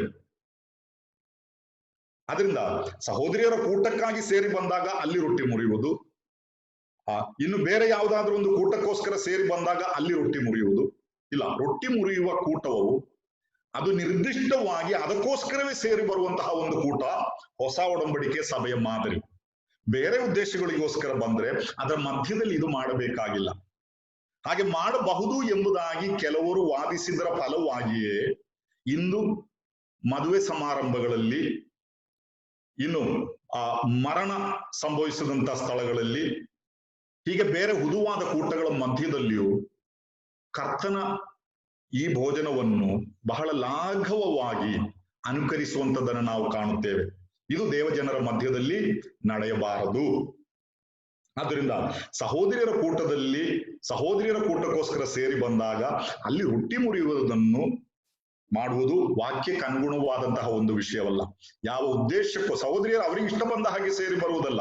ಸಭೆಯಲ್ಲಿ ಸಭಾ ಹಿರಿಯರಿದ್ದಾರೆ, ಅವರ ಅನುಮತಿಯಿಂದಲೇ, ಅವರು ಅನುವದಿಸಿದ್ದರಿಂದಲೇ ಮಾಡುವುದಿಲ್ಲ. ಸಭೆಯವರು ಹಿರಿಯರಿಗೆ ಕೇರ್ ಮಾಡದೆ ನಮ್ಮಷ್ಟಕ್ಕೆ ನಾವು ಇನ್ನೊಂದು ಕೂಟ ನಡೆಸುತ್ತೇವೆ ಎಂಬಂಥದ್ದು ವಾಕ್ಯಕ್ಕೆ ಅನುಗುಣವಾದಂತಹ ಒಂದು ವಿಷಯವಲ್ಲ. ಇದು ಬಹಳ ವ್ಯಕ್ತವಾಗಿ ನಾವು ಕಾಣುವಂತದ್ದಾಗಿದೆ. ನಾನು ಮುಂದೆ ಹೋಗುತ್ತೇನೆ. 5ನೇದಾಗಿ ನನ್ನ ಮುಂದೆ ಬಂದಂತಹ ಪ್ರಶ್ನೆ, can we remember the lord without the emblems? ನಾವು ಗುರುತುಗಳಿಲ್ಲದೆ ಕರ್ತನನ್ನು ನೆನೆಸಬಹುದೋ? ಇವತ್ತಿನ ದಿವಸಗಳಲ್ಲಿ ವಿಶೇಷವಾಗಿ ಈ ಲಾಕ್ಡೌನ್ ಬಂದಂತಹ ಸಂದರ್ಭದಲ್ಲಿ ಅನೇಕರ ಹೃದಯದಲ್ಲಿ ಬಂದಂತಹ ಒಂದು ಪ್ರಶ್ನೆ ಇದು. ಯಾಕಂದ್ರೆ ನಾವು ನೆನಪಿನ ಕೂಟಕ್ಕೋಸ್ಕರ ಬರುವಂಥದ್ದು ರೊಟ್ಟಿ ಮತ್ತು ಆ ಪಾತ್ರೆಯ ಸುತ್ತಲೂ. ಈಗ ಅದಿಲ್ಲದೆ ನಮಗೆ ನೆನೆಸಬಹುದೋ? ಇದರ ಬಗ್ಗೆ ದೇವರ ವಾಕ್ಯ ಏನು ಹೇಳುತ್ತದೆ? ನೆನಪು ಎಂಬುದು ಮನುಷ್ಯನ ಮೆದುಳಿನಲ್ಲಿಯೂ ಹೃದಯದಲ್ಲಿಯೂ ಆಳವಾಗಿ ಮುದ್ರಿತವಾಗಿರುವ ಒಂದು ವಿಷಯವಾಗಿದೆ. ಇದು ನಮಗೆಲ್ಲ ಗೊತ್ತಿರುವಂತಹ ಒಂದು ಸತ್ಯಾವಸ್ಥೆ. ಇದು ಮನುಷ್ಯನ ಮೆದುಳಿನಲ್ಲಿ ಹೃದಯದಲ್ಲಿಯೂ ಆಳವಾಗಿ ಮುದ್ರಿತವಾದಂತಹ ಒಂದು ವಿಷಯವೇ. ಹೀಗೆ ಆಳವಾಗಿ ಮುದ್ರಿತವಾಗಿರುವಂತಹ ಆ ವಿಷಯಗಳು, ಆ ನೆನಪುಗಳು ಯಾವ ಸಮಯದಲ್ಲಿ ಬೇಕಾದರೂ ನಮ್ಮಲ್ಲಿ ಮೂಡಿ ಬರಬಹುದು. ನಿರ್ದಿಷ್ಟ ಸಮಯದಲ್ಲಿ ಅದು ನೆನಪು ಕೆಲವೊಮ್ಮೆ ಸಹೋದರರು ನನಗೆ ಫೋನ್ ಮಾಡ್ತಾರೆ, ಏನ್ ವಿಶೇಷ ಏನಿಲ್ಲ ಬ್ರದರ್, ಪಕ್ಕ ನಿಮ್ಮ ನೆನಪಾಯ್ತು. ಯಾರಿಗೂ ಯಾವುದನ್ನು ಯಾವಾಗ ಬೇಕಾದರೂ ನೆನಪು ಮಾಡಿಕೊಳ್ಳಬಹುದು. ಯಾಕಂದ್ರೆ ಇದು ನಮ್ಮ ಹೃದಯದಲ್ಲಿ ಆಳವಾಗಿ ಮುದ್ರಿತವಾದಂತಹ ಒಂದು ವಿಷಯ. ಅಂತಹ ನೆನಪುಗಳು ಯಾವಾಗಲಾದರೂ ಮೂಡಿ ಬರಬಹುದು.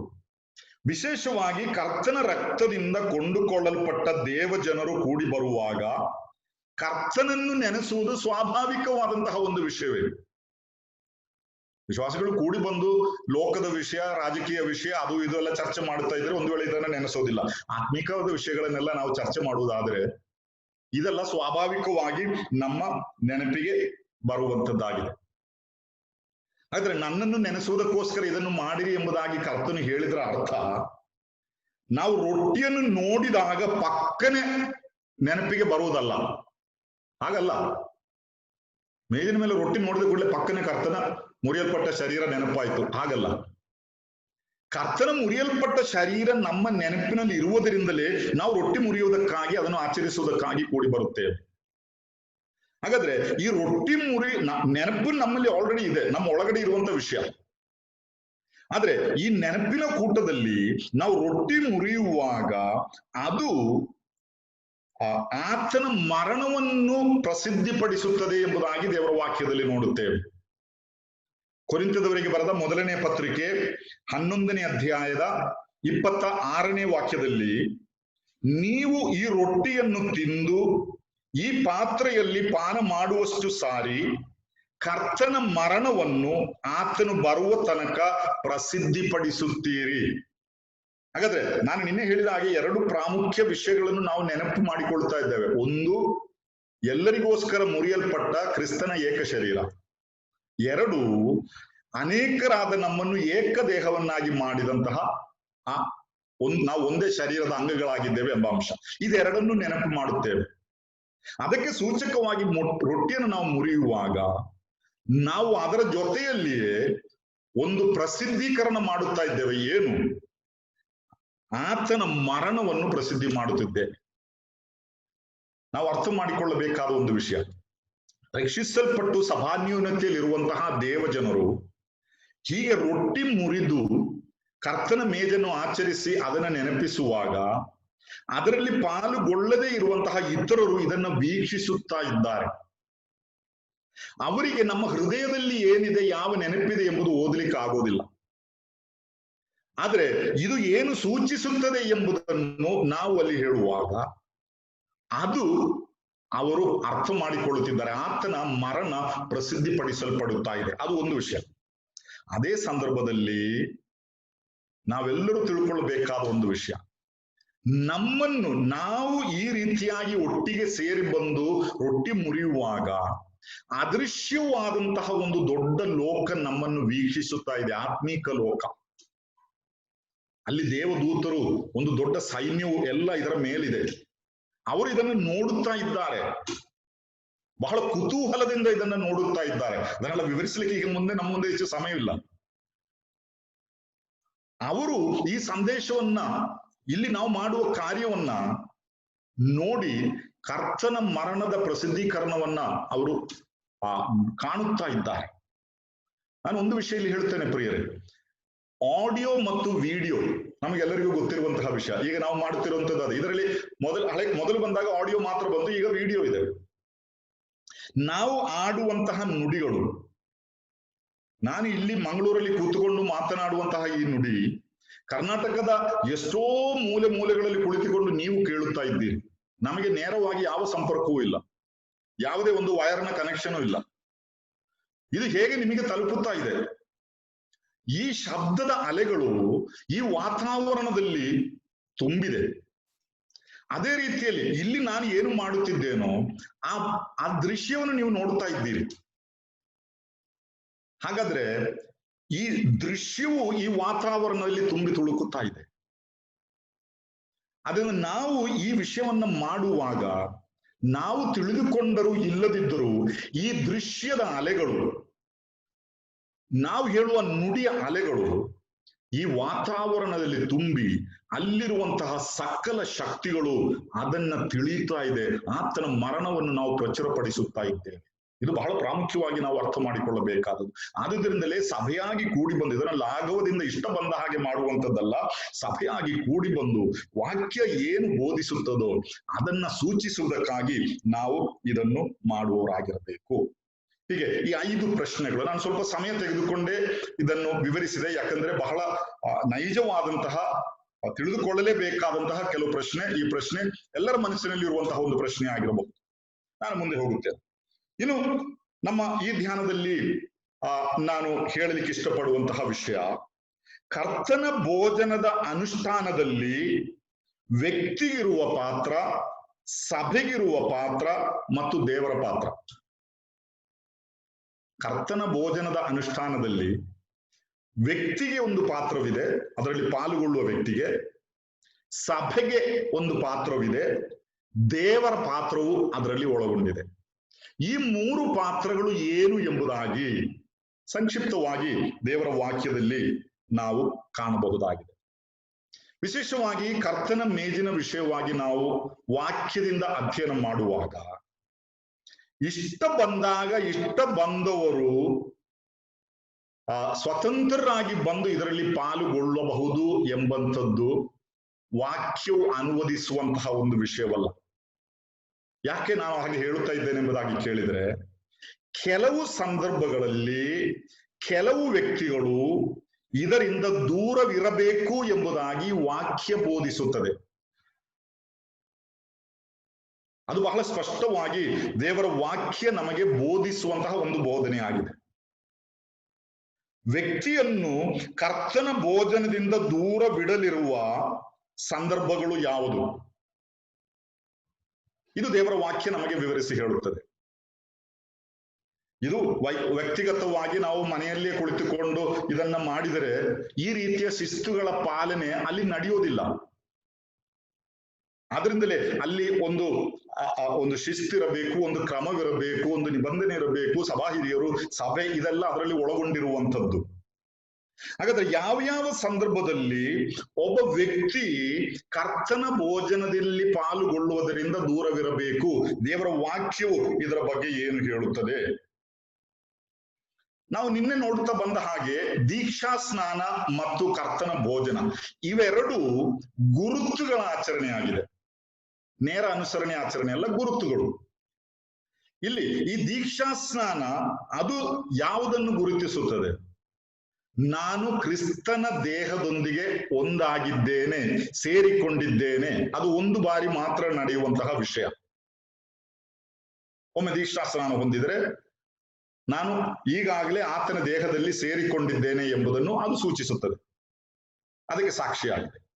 ಅದೇ ರೀತಿಯಲ್ಲಿ ಕರ್ತನ ಮೇಜಿನಲ್ಲಿ ಅಥವಾ ಈ ಕರ್ತನ ಭೋಜನದಲ್ಲಿ ಈ ರೊಟ್ಟಿಯಲ್ಲಿ ನಾನು ಪಾಲು ತೆಗೆದುಕೊಳ್ಳುವಾಗ ಆ ಕರ್ತನ ದೇಹದ ಅನ್ಯೋನ್ಯತೆಯಲ್ಲಿ ಮುಂದುವರಿಯುತ್ತಿದ್ದೇನೆ ಎಂದು ಅದು ಸೂಚಿಸುತ್ತದೆ. ಅನ್ಯೋನ್ಯತೆ ಎಂಬುದಾಗಿ ಹೇಳುವಾಗ ಸಕ್ರಿಯ ಅನ್ಯೋನ್ಯತೆ, ಆಕ್ಟಿವ್ ಫೆಲೋಶಿಪ್. ಆದ್ರೆ ಕೆಲವು ಕಾರಣಗಳಲ್ಲಿ ಒಬ್ಬ ವ್ಯಕ್ತಿ ಆ ಸಕ್ರಿಯವಾದ ಅನ್ಯೋನ್ಯತೆಯಿಂದ ಸ್ವಲ್ಪ ಕಾಲಕ್ಕೆ ಹೊರಗಿಡಲ್ಪಡಬಹುದು. ಅದರ ಬಗ್ಗೆ ದೇವರ ವಾಕ್ಯ ಹೇಳುತ್ತದೆ. ಹೀಗೆ ಒಬ್ಬ ವ್ಯಕ್ತಿಯನ್ನು ಅನ್ಯೋನ್ಯತೆಯಿಂದ ಹೊರಗಿಡಬೇಕಾದರೆ ಕಡಿಮೆ ಪಕ್ಷ 3 ಸ್ಥಿತಿಗಳನ್ನು ನಾವು ಆ ಬಗ್ಗೆ ದೇವರ ವಾಕ್ಯದಲ್ಲಿ ನೋಡುವವರಾಗಿದ್ದೇವೆ. ಅದನ್ನ ನಿಮ್ಮ ಮುಂದೆ ಹೇಳುವುದಕ್ಕೆ ನಾನು ಇಷ್ಟಪಡುತ್ತೇನೆ. ಒಬ್ಬ ವ್ಯಕ್ತಿಯನ್ನು ಅನ್ಯೋನ್ಯತೆಯಿಂದ ದೂರ ಇಡುವುದು ಎಂಬುದಾಗಿ ಹೇಳಿದಾಗ ದೇಹದ ಅಂಗತ್ವದಿಂದ ದೂರ ಇಡುವುದಲ್ಲ, ಅದು ಯಾರಿಗೂ ಸಾಧ್ಯವಿಲ್ಲ. ರೊಟ್ಟಿ ಮುರಿಯುವ ಕೂಟ ಅಥವಾ ಅನ್ಯೋನ್ಯತೆಯಿಂದ ದೂರ ಇಡುವಂಥದ್ದು ಒಂದು ಶಿಸ್ತಿನ ಕ್ರಮ. ಯಾಕೆ? ಅವನು ಪಶ್ಚಾತ್ತಾಪ ಪಟ್ಟು ತಿರುಗಿ ಬರಬೇಕು. ಹಾಗೆ ಒಬ್ಬನನ್ನು ನಾವು ಈ ಅನ್ಯೋನ್ಯತೆಯಿಂದ ಹೊರಗಿಟ್ಟರೆ ಕ್ರಿಸ್ತನ ದೇಹದ ಅಂಗತ್ವದಿಂದ ಅವನನ್ನು ಹೊರಗೆ ಹಾಕೋದಲ್ಲ, ಅದು ಯಾರಿಗೂ ಸಾಧ್ಯವಿಲ್ಲ. ಯಾಕಂದ್ರೆ ಅವನನ್ನು ಅಂಗವಾಗಿ ಸ್ವೀಕರಿಸಿ ಸೇರಿಸಿದ್ದು ದೇವರೇ. ಯಾವ ಮನುಷ್ಯರಿಗೂ ಯಾವ ಹಿರಿಯರಿಗೂ ಅದಕ್ಕೆ ಸಾಧ್ಯವಿಲ್ಲ. ಮಾತ್ರವಲ್ಲ, ನಮ್ಮ ಸಹೋದರ ಸಭೆಗಳಲ್ಲಿ ನಮಗೆ ಅಂಗತ್ವವಿಲ್ಲ, ಮೆಂಬರ್ಶಿಪ್ ಅದು ನಮ್ಗಿಲ್ಲ, ಅನ್ಯೋನ್ಯತೆ ಮಾತ್ರ. ಅದರಿಂದ ಆ ಅಂಗತ್ವದಿಂದ ಯಾರನ್ನು ಹೊರಗಾಗ್ಲಿಕ್ಕೆ ನಮ್ಗೆ ಆಗೋದಿಲ್ಲ, ಅನ್ಯೋನ್ಯತೆಯಿಂದ ಮಾತ್ರ. ಆದ್ರೆ 3 ಹಂತಗಳಲ್ಲಿ ಒಬ್ಬ ವ್ಯಕ್ತಿಯನ್ನು ಈ ಅನ್ಯೋನ್ಯತೆಯಿಂದ ಹೊರಗಿಡಬೇಕಾದಂತಹ ಅಥವಾ ಅವನು ಹೊರಗುಳಿಯಬೇಕಾದಂತಹ ಸಂದರ್ಭ ಬರುತ್ತದೆ. ಮೊದಲನೆಯ ಹಂತ ಕೊರಿಂಥದವರಿಗೆ ಬರೆದ ಮೊದಲನೇ ಪತ್ರಿಕೆಯಲ್ಲಿ ನಾವು ನೋಡುತ್ತೇವೆ. ಅಲ್ಲಿ ಒಬ್ಬ ವ್ಯಕ್ತಿ ಸ್ವಯಂ ತನ್ನನ್ನೇ ಹೊರಗಿಟ್ಟುಕೊಳ್ಳಬೇಕಾದ ಸಂದರ್ಭಗಳು ಬರಬಹುದು. ಅಲ್ಲಿ ರೊಟ್ಟಿ ಮುರಿಯುವುದರಲ್ಲಿ ವ್ಯಕ್ತಿಗಳಿಗಿರುವ ಪಾತ್ರ. ಕೊರಿಂಥದವರಿಗೆ ಬರೆದ ಮೊದಲನೇ ಪತ್ರಿಕೆ 11ನೇ ಅಧ್ಯಾಯದ 27ನೇ ವಾಕ್ಯದಿಂದ 29ನೇ ವಾಕ್ಯದವರೆಗೆ ಓದಿದರೆ, ಹೀಗಿರುವುದರಿಂದ ಯಾವನಾದರೂ ಅಯೋಗ್ಯವಾಗಿ ಕರ್ತನ ರೊಟ್ಟಿಯನ್ನು ತಿಂದರೆ ಇಲ್ಲವೇ ಆತನ ಪಾತ್ರೆಯಲ್ಲಿ ಪಾನ ಮಾಡಿದರೆ ಅವನು ಕರ್ತನ ದೇಹಕ್ಕೂ ರಕ್ತಕ್ಕೂ ದ್ರೋಹ ಆಗಿರುವನು. ಪ್ರತಿ ಮನುಷ್ಯನು ತನ್ನನ್ನು ಪರೀಕ್ಷಿಸಿಕೊಂಡವನಾಗಿ ಆ ರೊಟ್ಟಿಯಲ್ಲಿ ತಕ್ಕೊಂಡು ತಿನ್ನಲಿ, ಆ ಪಾತ್ರೆಯಲ್ಲಿ ಕುಡಿಯಲಿ. ಯಾಕಂದ್ರೆ ಕರ್ತನ ದೇಹವೆಂದು ವಿವೇಚಿಸದೆ ತಿಂದು ಕುಡಿಯುವವನು ಹಾಗೆ ತಿಂದು ಕುಡಿಯುವುದರಿಂದ ನ್ಯಾಯ ತೀರ್ಪಿಗೊಳಗಾಗುವನು. ಒಬ್ಬ ವ್ಯಕ್ತಿ ತನ್ನನ್ನು ತಾನೇ ಪರೀಕ್ಷಿಸಿಕೊಳ್ಳಬೇಕು. ಅಯೋಗ್ಯನಾಗಿ ಇದರಲ್ಲಿ ಪಾಲು ತೆಗೆದುಕೊಳ್ಳಬಾರದು. ಹೀಗೆ ಅವನು ಅಯೋಗ್ಯನಾಗಿದ್ದರೆ ಅಯೋಗ್ಯತೆಯಿಂದ ತನ್ನನ್ನು ತಿದ್ದಿ ಹೊರಬರುವುದಕ್ಕೆ ಸಾಧ್ಯತೆ ಇಲ್ಲದಂತಹ ಸ್ಥಿತಿಯಾಗಿದ್ರೆ ಅವನು ಸ್ವಯಂ ಅದರಿಂದ ಹೊರಗುಳಿಯಬೇಕು. ಇಲ್ಲದಿದ್ದರೆ ಅವನ ಮೇಲೆ ತೀರ್ಪುಂಟಾಗುವುದು ಎಂಬುದಾಗಿ, ನ್ಯಾಯ ತೀರ್ಪಿಗೆ ಒಳಗಾಗುವುದು ಎಂಬುದಾಗಿ ದೇವರ ವಾಕ್ಯ ಹೇಳುತ್ತದೆ. ನಾನು ಮೊದಲು ಪ್ರಶ್ನೋತ್ತರ ಕೊಡುವಾಗ ಆ ಒಂದು ವಾಕ್ಯವನ್ನು ಓದುತ್ತಾ ಬಂದೆ. ಈ ಕಾರಣದಿಂದ ನಿಮ್ಮಲ್ಲಿ ಕೆಲವರು ಬಲಹೀನರು, ಕೆಲವರು ರೋಗಿಗಳು, ಇನ್ನು ಕೆಲವರು ಸಾಯುವರು. ಅಲ್ಲಿ ವೈಯಕ್ತಿಕವಾಗಿ ಒಬ್ಬ ವ್ಯಕ್ತಿ ಸ್ವಯಂ ಪರಿಶೋಧಿಸಿ ಇದರಲ್ಲಿ ಪಾಲು ತೆಗೆದುಕೊಳ್ಳಬೇಕು. ಆ ಸ್ವಯಂ ಪರಿಶೋಧನೆಯಲ್ಲಿ ಇಲ್ಲ, ನಾನು ಒಂದು ಪಾಪದಲ್ಲಿ ಸಿಕ್ಕಾಕೊಂಡಿದ್ದೇನೆ, ಅದರಿಂದ ಹೊರಗೆ ಬರ್ಲಿಕ್ಕೆ ನನಗೆ ಸಾಧ್ಯವಾಗುತ್ತಾ ಇಲ್ಲ, ನನಗೆ ಮನಸ್ಸಿಲ್ಲ, ಅದನ್ನು ನಾನು ಬಿಟ್ಟು ಬಿಡೋದಿಲ್ಲ. ಒಂದು ವೇಳೆ ಇತರರಿಗೆ ಅದು ಗೊತ್ತಿರ್ಲಿಕ್ಕಿಲ್ಲ, ಬೇರೆ ವಿಶ್ವಾಸಗಳು ಅದರ ಬಗ್ಗೆ ಯಾವ ಅರಿವು ಇರಲಿಕ್ಕಿಲ್ಲ, ವೈಯಕ್ತಿಕ ಜೀವಿತದಲ್ಲಿರಬಹುದು, ರಹಸ್ಯ ಜೀವಿತದಲ್ಲಿರಬಹುದು. ಆದ್ರೆ ಅದನ್ನು ಬಚ್ಚಿಟ್ಟುಕೊಂಡು ಅವನು ಇದರಲ್ಲೇ ಮುಂದುವರಿಯುವುದಾದರೆ ಅವನು ನ್ಯಾಯ ತೀರ್ಪಿಗೆ ಒಳಗಾಗುವನು. ಆದ್ರಿಂದ ದೇವರ ಕೈಗಳಿಗೆ ಬಿದ್ದು ನ್ಯಾಯ ತೀರ್ಪಿಗೆ ಒಳಗಾಗುವುದಕ್ಕಿಂತಲೂ ಸ್ವಯಂ ಅದರಿಂದ ದೂರವಿರುವುದು ಅಥವಾ ಪರೀಕ್ಷಿಸಿ ತಿದ್ದುಕೊಂಡು ಇದರಲ್ಲಿ ಪಾಲು ತೆಗೆದುಕೊಳ್ಳುವುದು. ಆದ್ರೆ ಮೊದಲನೆಯ ವಿಷಯ, ನನಗೆ ಅದರಿಂದ ಹೊರಗೆ ಬರಲಿಕ್ಕೆ ಸಾಧ್ಯವಿಲ್ಲದಂತಹ ಒಂದು ಪಾಪದಲ್ಲಿ ನಾನು ಸಿಕ್ಕಾಕೊಂಡಿದ್ದೇನೆ, ಸದ್ಯಕ್ಕೆ ನನಗೆ ಅದನ್ನು ಬಿಟ್ಟು ಬಿಡಲಿಕ್ಕೆ ಆಗೋದಿಲ್ಲ ಎಂಬಂತ ಒಂದು ಸ್ಥಿತಿ ಇದ್ರೆ ಅಂತಹ ವ್ಯಕ್ತಿ ಸ್ವಮನಸ್ಸಿನಿಂದ ಇದರಿಂದ ದೂರವಿರುವುದೇ ಒಳ್ಳೆಯದು. ಇಲ್ಲದಿದ್ದರೆ ಅವನ ಮೇಲೆ ನ್ಯಾಯ ತೀರ್ಪನ್ನು ತಂದುಕೊಳ್ಳುವನು ಮಾತ್ರವಲ್ಲ, ಒಂದೇ ದೇಹದ ಅಂಗವಾಗಿದ್ದುಕೊಂಡು ಹಾಗೆ ಮುಂದುವರಿದರೆ ಅದು ಇತರರ ಮೇಲೂ, ಇಡೀ ದೇಹದ ಮೇಲೂ ಪರಿಣಾಮವನ್ನು ಬೀರುವಂತಹ ಸಾಧ್ಯತೆ ಇದೆ ಎಂಬುದಾಗಿ ನಾವು ನೋಡುತ್ತೇವೆ. ಇನ್ನು ಎರಡನೇ ಹಂತ ಸಭೆಯಾಗಿ ಕೆಲವು ವ್ಯಕ್ತಿಗಳನ್ನು ಇದರಿಂದ ಹೊರಗಿಡಬೇಕಾಗುತ್ತದೆ. ಅದು ಸಭೆಯ ಪಾತ್ರ. ನಾನು ಹೇಳಿದ 3 ಅಂಶಗಳು: ವ್ಯಕ್ತಿಯ ಪಾತ್ರ, ಸಭೆಯ ಪಾತ್ರ, ದೇವರ ಪಾತ್ರ. ಎರಡನೇ ಹಂತ, ಸಭೆಯಾಗಿ ಕೆಲವರನ್ನು ಇದರಿಂದ ದೂರವಿಡಬೇಕಾಗುತ್ತದೆ ಅಥವಾ ಹೊರಗಿಡಬೇಕಾಗುತ್ತದೆ. ಕೊರಿಂಥದವರಿಗೆ ಬರೆದ ಮೊದಲನೇ ಪತ್ರಿಕೆ 5ನೇ ಅಧ್ಯಾಯದ 11ನೇ ವಾಕ್ಯವನ್ನು ಓದುವುದಾದರೆ, ಆದರೆ ಕ್ರೈಸ್ತ ಸಹೋದರನೆನಿಸಿಕೊಂಡವನು ಜಾರನಾದರೂ, ಲೋಭಿಯಾದರೂ, ವಿಗ್ರಹಾರಾಧಕನಾದರೂ, ಬೈಯುವವನಾದರೂ, ಕುಡಿಕನಾದರೂ, ಸುಲುಕೊಳ್ಳುವವನಾದರೂ ಆಗಿದ್ದ ಪಕ್ಷದಲ್ಲಿ ಅವನ ಸಹವಾಸ ಮಾಡಬಾರದು, ಅಂಥವನ ಸಂಗಡ ಊಟ ಮಾಡಲೂಬಾರದು ಎಂದು ಬರೆದಿದ್ದೆನು. ಇಲ್ಲಿ ಪೌಲನು ಹೇಳುವಂತ ಮಾತು. ಅವನೊಂದಿಗೆ ಯಾವ ಸಹವಾಸವೂ ಇರಬಾರದು, ಊಟವೂ ಮಾಡಬಾರದು ಎಂಬುದಾಗಿ ಹೇಳಿದ ಮೇಲೆ ಈ ಒಂದು ಅನ್ಯೋನ್ಯತೆಯಲ್ಲಿಯೂ ಅವನೊಂದಿಗೆ ಮುಂದುವರಿಯುವುದಕ್ಕೆ ಸಾಧ್ಯವಿಲ್ಲ.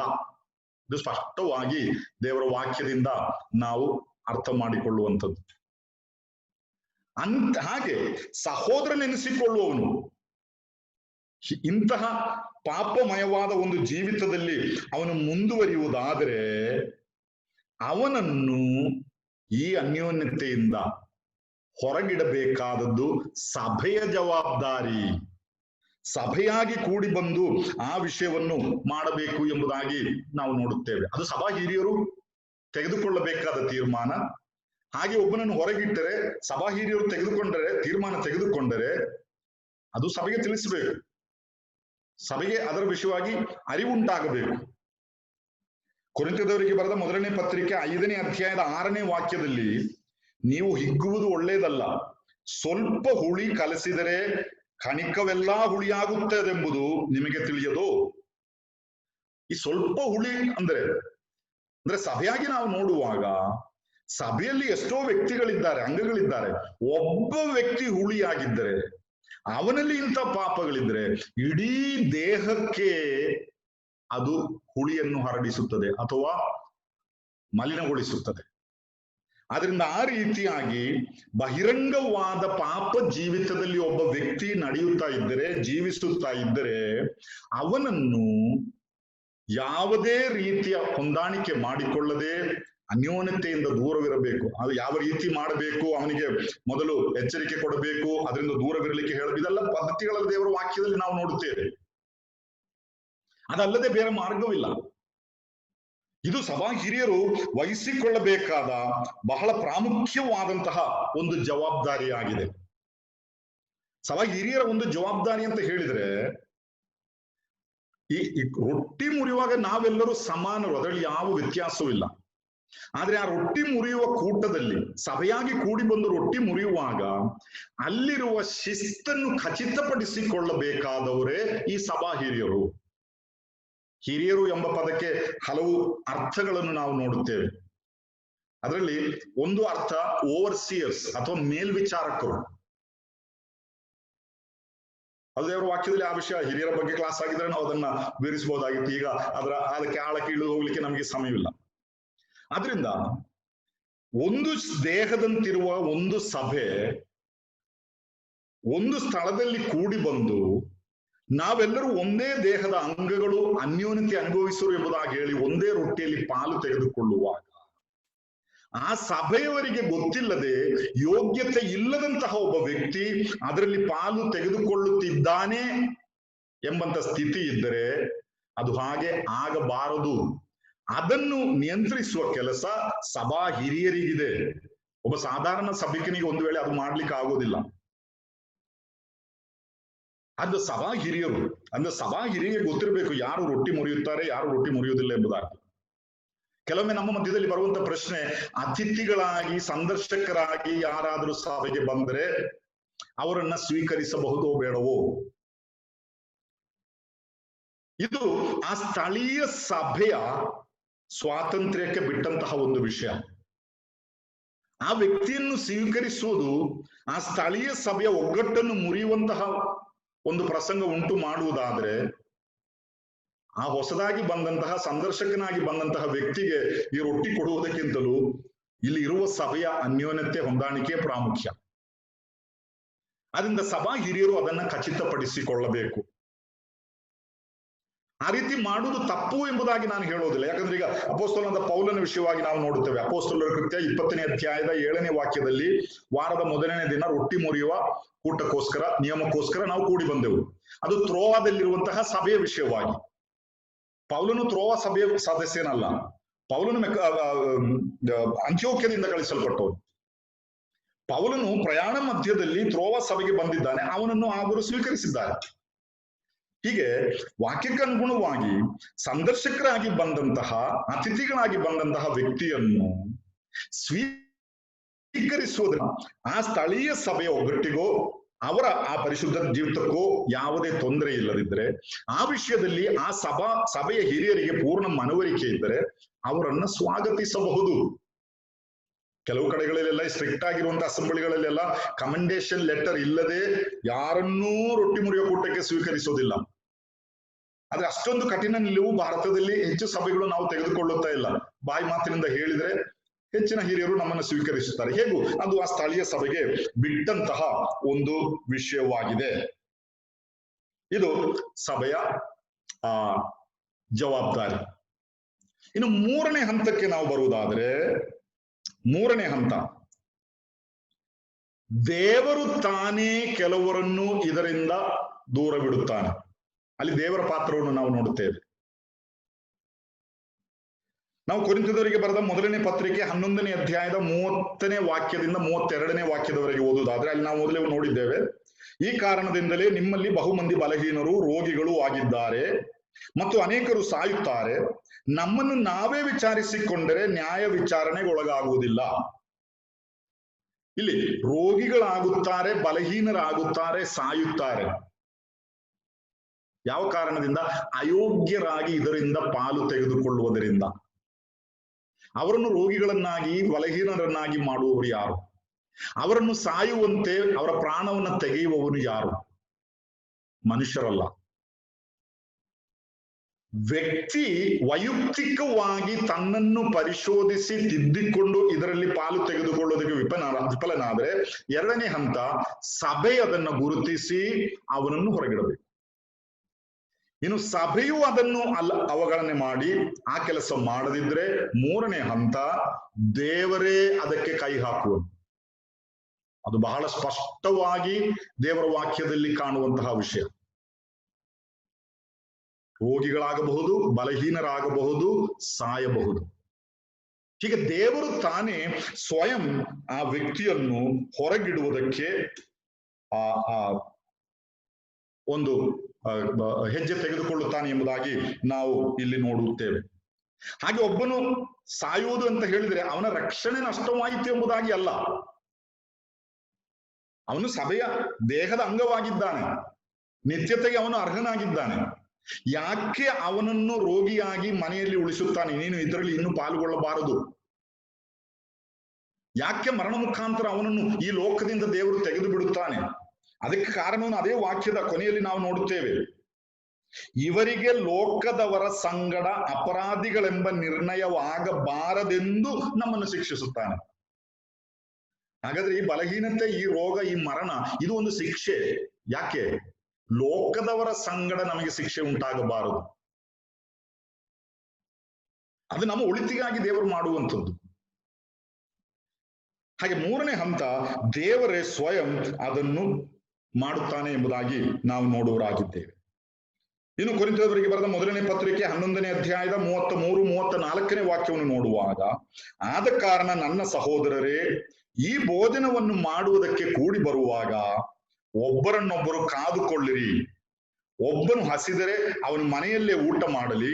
ನೀವು ಕೂಡಿ ಬಂದದ್ದು ನ್ಯಾಯ ತೀರ್ಪಿಗೊಳಗಾಗುವುದಕ್ಕೆ ಕಾರಣವಾಗಬಾರದು. ಇಲ್ಲಿ ಪೌಲನು ಹೇಳುವಂತ ಮಾತು, ನೀವು ಈ ಭೋಜನವನ್ನು ಅಂದ್ರೆ ಕರ್ತನ ಭೋಜನವನ್ನು ಮಾಡುವುದಕ್ಕೆ ಕೂಡಿ ಬರುವಾಗ, ಅಲ್ಲಿ ಕರ್ತನ ಭೋಜನಕ್ಕೋಸ್ಕರ ಪ್ರತ್ಯೇಕವಾಗಿ ಕೂಡಿ ಬರೋಣದ ಬಗ್ಗೆ ಅಲ್ಲಿ ಪೌಲನು ಹೇಳ್ತಾ ಇದ್ದಾನೆ. ಒಬ್ಬರನ್ನೊಬ್ಬರು ಕಾದುಕೊಳ್ಳಿರಿ. ಆ ಒಬ್ಬರನ್ನೊಬ್ಬರು ಕಾದುಕೊಳ್ಳಿರಿ ಎಂಬ ಪದ ಇಂಗ್ಲಿಷ್ ನಲ್ಲಿ ವೇಟ್ ಫಾರ್ ಒನ್ ಅನದರ್, ಒಬ್ಬರಿಗೋಸ್ಕರ ಒಬ್ಬರು ಕಾಯಿರಿ ಎಂಬುದಾಗಿ. ಯಾಕಂದ್ರೆ ಆ ದಿವಸಗಳ ಪದ್ಧತಿಯನ್ನು ನೋಡುವಾಗ ಸಭೆ ಒಟ್ಟಿಗೆ ಕೂಡಿ ಬಂದಾಗ ಬರೀ ರೊಟ್ಟಿ ಮುರಿದು ಎದ್ದು ಓಡಿ ಹೋಗುವಂತ ಪದ್ಧತಿ ಅಲ್ಲ. ಅವರಿಗೆ ಸಭೆಯವರೆಲ್ಲರೂ ಒಟ್ಟಿಗೆ ಅನ್ಯೋನ್ಯತಾ ಭೋಜನವೂ ಅಲ್ಲಿತ್ತು. ಆಮೇಲೆ ಈ ರೊಟ್ಟಿ ಮುರಿಯುವ ಕೂಟವೂ ಅಲ್ಲಿತ್ತು. ಈ ಅನ್ಯೋನ್ಯತಾ ಭೋಜನ ಅಂದ್ರೆ ಎಲ್ಲರೂ ಒಟ್ಟಿಗೆ ಸೇರಿ ಊಟ ಮಾಡುವ ಭೋಜನದಲ್ಲಿ ಮತ್ತೊಬ್ಬನನ್ನು ಪರಿಗಣಿಸೋದಿಲ್ಲ. ಒಬ್ಬೊಬ್ಬನು ಸಿಕ್ಕಷ್ಟು ತಿನ್ನುತ್ತಾ ಇರ್ತಾನೆ. ಅವನಿಗೆ ಸಿಕ್ಕಿದ್ರು ಇಲ್ಲದಿದ್ರು ನಾನ್ ತಿನ್ಬೇಕು. ಇನ್ನೊಬ್ಬನಿಗೋಸ್ಕರ ಕಾಯೋದಿಲ್ಲ. ಅದು ಮುಗಿದು ರೊಟ್ಟಿ ಮುರಿಲಿಕ್ಕೋಸ್ಕರ ಬಂದಾಗ ಅಥವಾ ಕರ್ತನ ಭೋಜನ ಆಚರಿಸಲಿಕ್ಕೋಸ್ಕರ ಬಂದಾಗ ನಮ್ಮಷ್ಟು ದೊಡ್ಡ ಭಕ್ತರು ಯಾರೂ ಇಲ್ಲ. ಇಲ್ಲಿ ಒಂದು ಕಪಟತನವಿದೆ. ಆ ಒಂದು ಸ್ಥಿತಿಯನ್ನು ಗಮನದಲ್ಲಿಟ್ಟುಕೊಂಡು ಪೌಲನು ಹೇಳುವಂತಹ ಒಂದು ಮಾತಾಗಿದೆ, ಒಬ್ಬರಿಗೋಸ್ಕರ ಒಬ್ಬರು ಕಾಯಿರಿ. ಹಸಿದರೆ ಅವನ ಮನೆಯಲ್ಲಿ ಊಟ ಮಾಡಲಿ. ಇಲ್ಲಿ ಬಂದು ಈ ಏನು ಜಾಸ್ತಿ ಬೇಕು ಇತರಿಗೆ ಸಿಕ್ಕಬಾರದು ಅಂತ ಒಂದು ಇದು ಮಾಡಬಾರ್ದು. ಇಲ್ಲಿ ಕೂಡಿ ಬಂದದರ ಪ್ರಾಮುಖ್ಯ ಉದ್ದೇಶವೇನು? ಈ ಭೋಜನ ಯಾವುದು? ಕರ್ತನ ಭೋಜನವನ್ನು ಆಚರಿಸುವುದಕ್ಕೆ. ಅದು ನ್ಯಾಯ ತೀರ್ಪಿಗೆ ಅವಕಾಶ ಕೊಡಬಾರದು. ಆದ್ದರಿಂದ ಪ್ರಿಯರೇ, ಈ ಕರ್ತನ ಭೋಜನವನ್ನು ನಾವು ಅನುಷ್ಠಾನ ಮಾಡುವಾಗ ಇಷ್ಟ ಬಂದ ಹಾಗೆ ಮಾಡುವಂಥದ್ದಲ್ಲ. ಅದನ್ನು ಬಹಳ ಭಯದಿಂದ, ಗೌರವದೊಡನೆ ನಾವು ಅದನ್ನ ಮಾಡಬೇಕು. ಅದು ಬಹಳ ವ್ಯಕ್ತವಾಗಿ ನಾವು ಕಾಣುವಂತಹ ಒಂದು ವಿಷಯವಾಗಿದೆ. ಹೌದು, ಬಹಳ ಸ್ಪಷ್ಟವಾಗಿ ಈ ವಿಷಯಗಳು ದೇವರ ವಾಕ್ಯ ನಮ್ಮ ಗಮನಕ್ಕೆ ತರುವಂತ ವಿಷಯಗಳಾಗಿದೆ.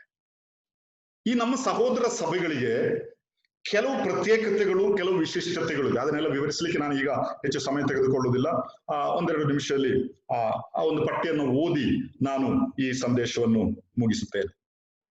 ಒಂದು, ಎಲ್ಲ ವಿಶ್ವಾಸಿಗಳು ಸಮಾನರು, ಕ್ರಿಸ್ತನ ದೇಹದ ಅಂಗಗಳು ಆಗಿದ್ದಾರೆ. ಇದರಲ್ಲಿ ದೊಡ್ಡವನು ಸಣ್ಣವನು ಎಂಬಂತಹ ಒಂದು ಭೇದ ಭಾವ ನಮ್ಮ ಸಭೆಗಳಲ್ಲಿಲ್ಲ. ಹಿರಿಯರಾಗಿರಬಹುದು, ಬೋಧಕರಾಗಿರಬಹುದು, ಸಾಧಾರಣ ವ್ಯಕ್ತಿ ಆಗಿರಬಹುದು, ಅದೆಲ್ಲ ಅವರವರ ಕರ್ತವ್ಯ. ಆದ್ರೆ ಆತ್ಮೀಕವಾಗಿ ಎಲ್ಲರೂ ಸಮಾನವಾಗಿದ್ದಾರೆ. ಎರಡನೇದಾಗಿ, ನಮ್ಮ ಸ್ಥಳೀಯ ಸಭೆಗಳು ಸ್ವತಂತ್ರವೂ ಸ್ವಾಯತ್ತವೂ ಆಗಿದೆ. ಯಾವುದೇ ಒಂದು ಸಂಘಟನೆಗೆ ಅಥವಾ ಅದರ ಅಡಿಯಲ್ಲಿ ಕೆಲಸ ಮಾಡುವಂತಹ ಸಭೆಗಳಲ್ಲಿ. ಆದ್ರಿಂದಲೇ ಇಷ್ಟೆಲ್ಲ ನಾನು ಹೇಳಿದ್ರು ಸ್ಥಳೀಯ ಸಭೆಯ ಸ್ವಾತಂತ್ರ್ಯಕ್ಕೆ ನಾವು ಕೈ ಹಾಕೋದಿಲ್ಲ. ಅದಕ್ಕೆ ನಮಗೆ ಯಾವ ಹಕ್ಕು ಇಲ್ಲ. ನಾವು ಅರ್ಥ ಮಾಡಿಕೊಂಡದ್ದಕ್ಕೆ ತದ್ವಿರುದ್ಧವಾಗಿದ್ರೆ ಅದು ಸರಿಯಲ್ಲ, ನಾವು ಅದರೊಂದಿಗೆ ಹೊಂದಿಕೊಳ್ಳೋದಿಲ್ಲ ಎಂಬುದಾಗಿ ನಾವು ಹೇಳಬಹುದು. ಆದ್ರೆ ಸ್ಥಳೀಯ ಸಭೆ ಸ್ವಾತಂತ್ರ್ಯವಾಗಿದೆ. ಮೂರನೆಯ ನಮ್ಮ ವಿಶಿಷ್ಟತೆ, ರೊಟ್ಟಿ ಮುರಿಯುವ ನಿಯಮಕ್ಕೋಸ್ಕರ ನಿರ್ದಿಷ್ಟವಾಗಿ ಕೂಡಿ ಬರುವ ಸಭೆಗಳು. ಬೇರೆ ಅನೇಕ ಕ್ರೈಸ್ತ ಸಭೆಗಳನ್ನು ನಾವು ನೋಡುವಾಗ ಬೇರೆ ಕೂಟಗಳಿಗೋಸ್ಕರ ಕೂಡಿ ಬರುವಾಗ ಅದರೊಂದಿಗೆ ರೊಟ್ಟಿಯನ್ನು ಮುರಿಯುತ್ತಾರೆ. ಆದ್ರೆ ಈ ಸಹೋದರ ಸಭೆಗಳ ವಿಶಿಷ್ಟತೆ ಎಂಬುದಾಗಿ ಹೇಳಿದರೆ ರೊಟ್ಟಿ ಮುರಿಯುವುದಕ್ಕಾಗಿ ಕೂಡಿ ಬರುತ್ತಾರೆ. ವಾರದ ಮೊದಲನೇ ದಿನದಲ್ಲಿ ರೊಟ್ಟಿ ಮುರಿಯುವ ನಿಯಮ ಎಂಬುದನ್ನು ನಾವು ನೋಡುತ್ತೇವೆ. ನಾಲ್ಕನೇದಾಗಿ, ಅಂಗತ್ವ ನೋಂದಣಿ ಇಲ್ಲದೆ ಅನ್ಯೋನ್ಯತೆಯಿಂದ ಮಾತ್ರವೇ ಒಂದಾಗಿರುವಂತಹ ಸಭೆಗಳು. ಇಲ್ಲಾಂದ್ರೆ ಮೆಂಬರ್ಶಿಪ್ ರಿಜಿಸ್ಟರ್ ಏನೂ ಇಲ್ಲ, ಮೆಂಬರ್ಶಿಪ್ ಫೀಸ್ ಏನೂ ಇಲ್ಲ, ಅಂತಹ ಯಾವ ನೋಂದಣಿಯು ನಮ್ಮ ಸಭೆಗಳಲ್ಲಿಲ್ಲ. ನಿರಂತರವಾದ ಅನ್ಯೋನ್ಯತೆಯಿಂದ ನಾವು ಒಂದಾಗಿ ತೀರುತ್ತೇವೆ. ಅದು ನಮ್ಮ ಪದ್ಧತಿ. ಇದು ಬೇರೆ ಅನೇಕ ಸಭೆಗಳಲ್ಲಿ ಈ ರೀತಿ ನಾವು ಕಾಣೋದಿಲ್ಲ. ಸಭೆಗಳು ಸ್ವತಂತ್ರವಾಗಿದ್ದರೂ ಸಮಾನ ಮನಸ್ಕ ಸಭೆಗಳೊಂದಿಗೆ ಅನ್ಯೋನ್ಯತೆಯನ್ನು ನಾವು ಇಟ್ಟುಕೊಳ್ಳುತ್ತೇವೆ. ನಮ್ಮ ಸಭೆ ಸ್ವತಂತ್ರ, ನಿಮ್ಮ ಸಭೆ ಸ್ವತಂತ್ರ, ಎಲ್ಲ ಸಭೆಗಳು ಅದರಲ್ಲೇ ಸ್ವತಂತ್ರ. ಯಾವ ಸಭೆ ಮೇಲೂ ಇನ್ನು ಯಾವ ಸಭೆಗೂ ಹಕ್ಕು ಅಧಿಕಾರವೂ ಇಲ್ಲ. ಆದ್ರೆ ಸಮಾನ ಮನಸ್ಕ ಸಭೆಗಳೊಂದಿಗೆ, ಅಂದ್ರೆ ಒಂದೇ ಉಪದೇಶವನ್ನು ಬೋಧಿಸುವವರು, ಕಾಪಾಡುವವರು, ಅಭ್ಯಾಸ ಮಾಡುವವರು ಆಗಿದ್ದರೆ ಅಂಥವರೊಂದಿಗೆ ನಾವು ಅನ್ಯೋನ್ಯತೆಯನ್ನು ಇಟ್ಟುಕೊಳ್ಳುತ್ತೇವೆ. ನಾವು ಒಟ್ಟಿಗೆ ಕೂಟಗಳನ್ನು ನಡೆಸಬಹುದು, ಒಟ್ಟಿಗೆ ವಾಕ್ಯ ಬೋಧನೆ ನಡೆಸಬಹುದು, ಇಂಥ ಅನೇಕ ಅನ್ಯೋನ್ಯತ ಕೂಟಗಳನ್ನು ನಾವು ಇಟ್ಟುಕೊಳ್ಳುತ್ತೇವೆ.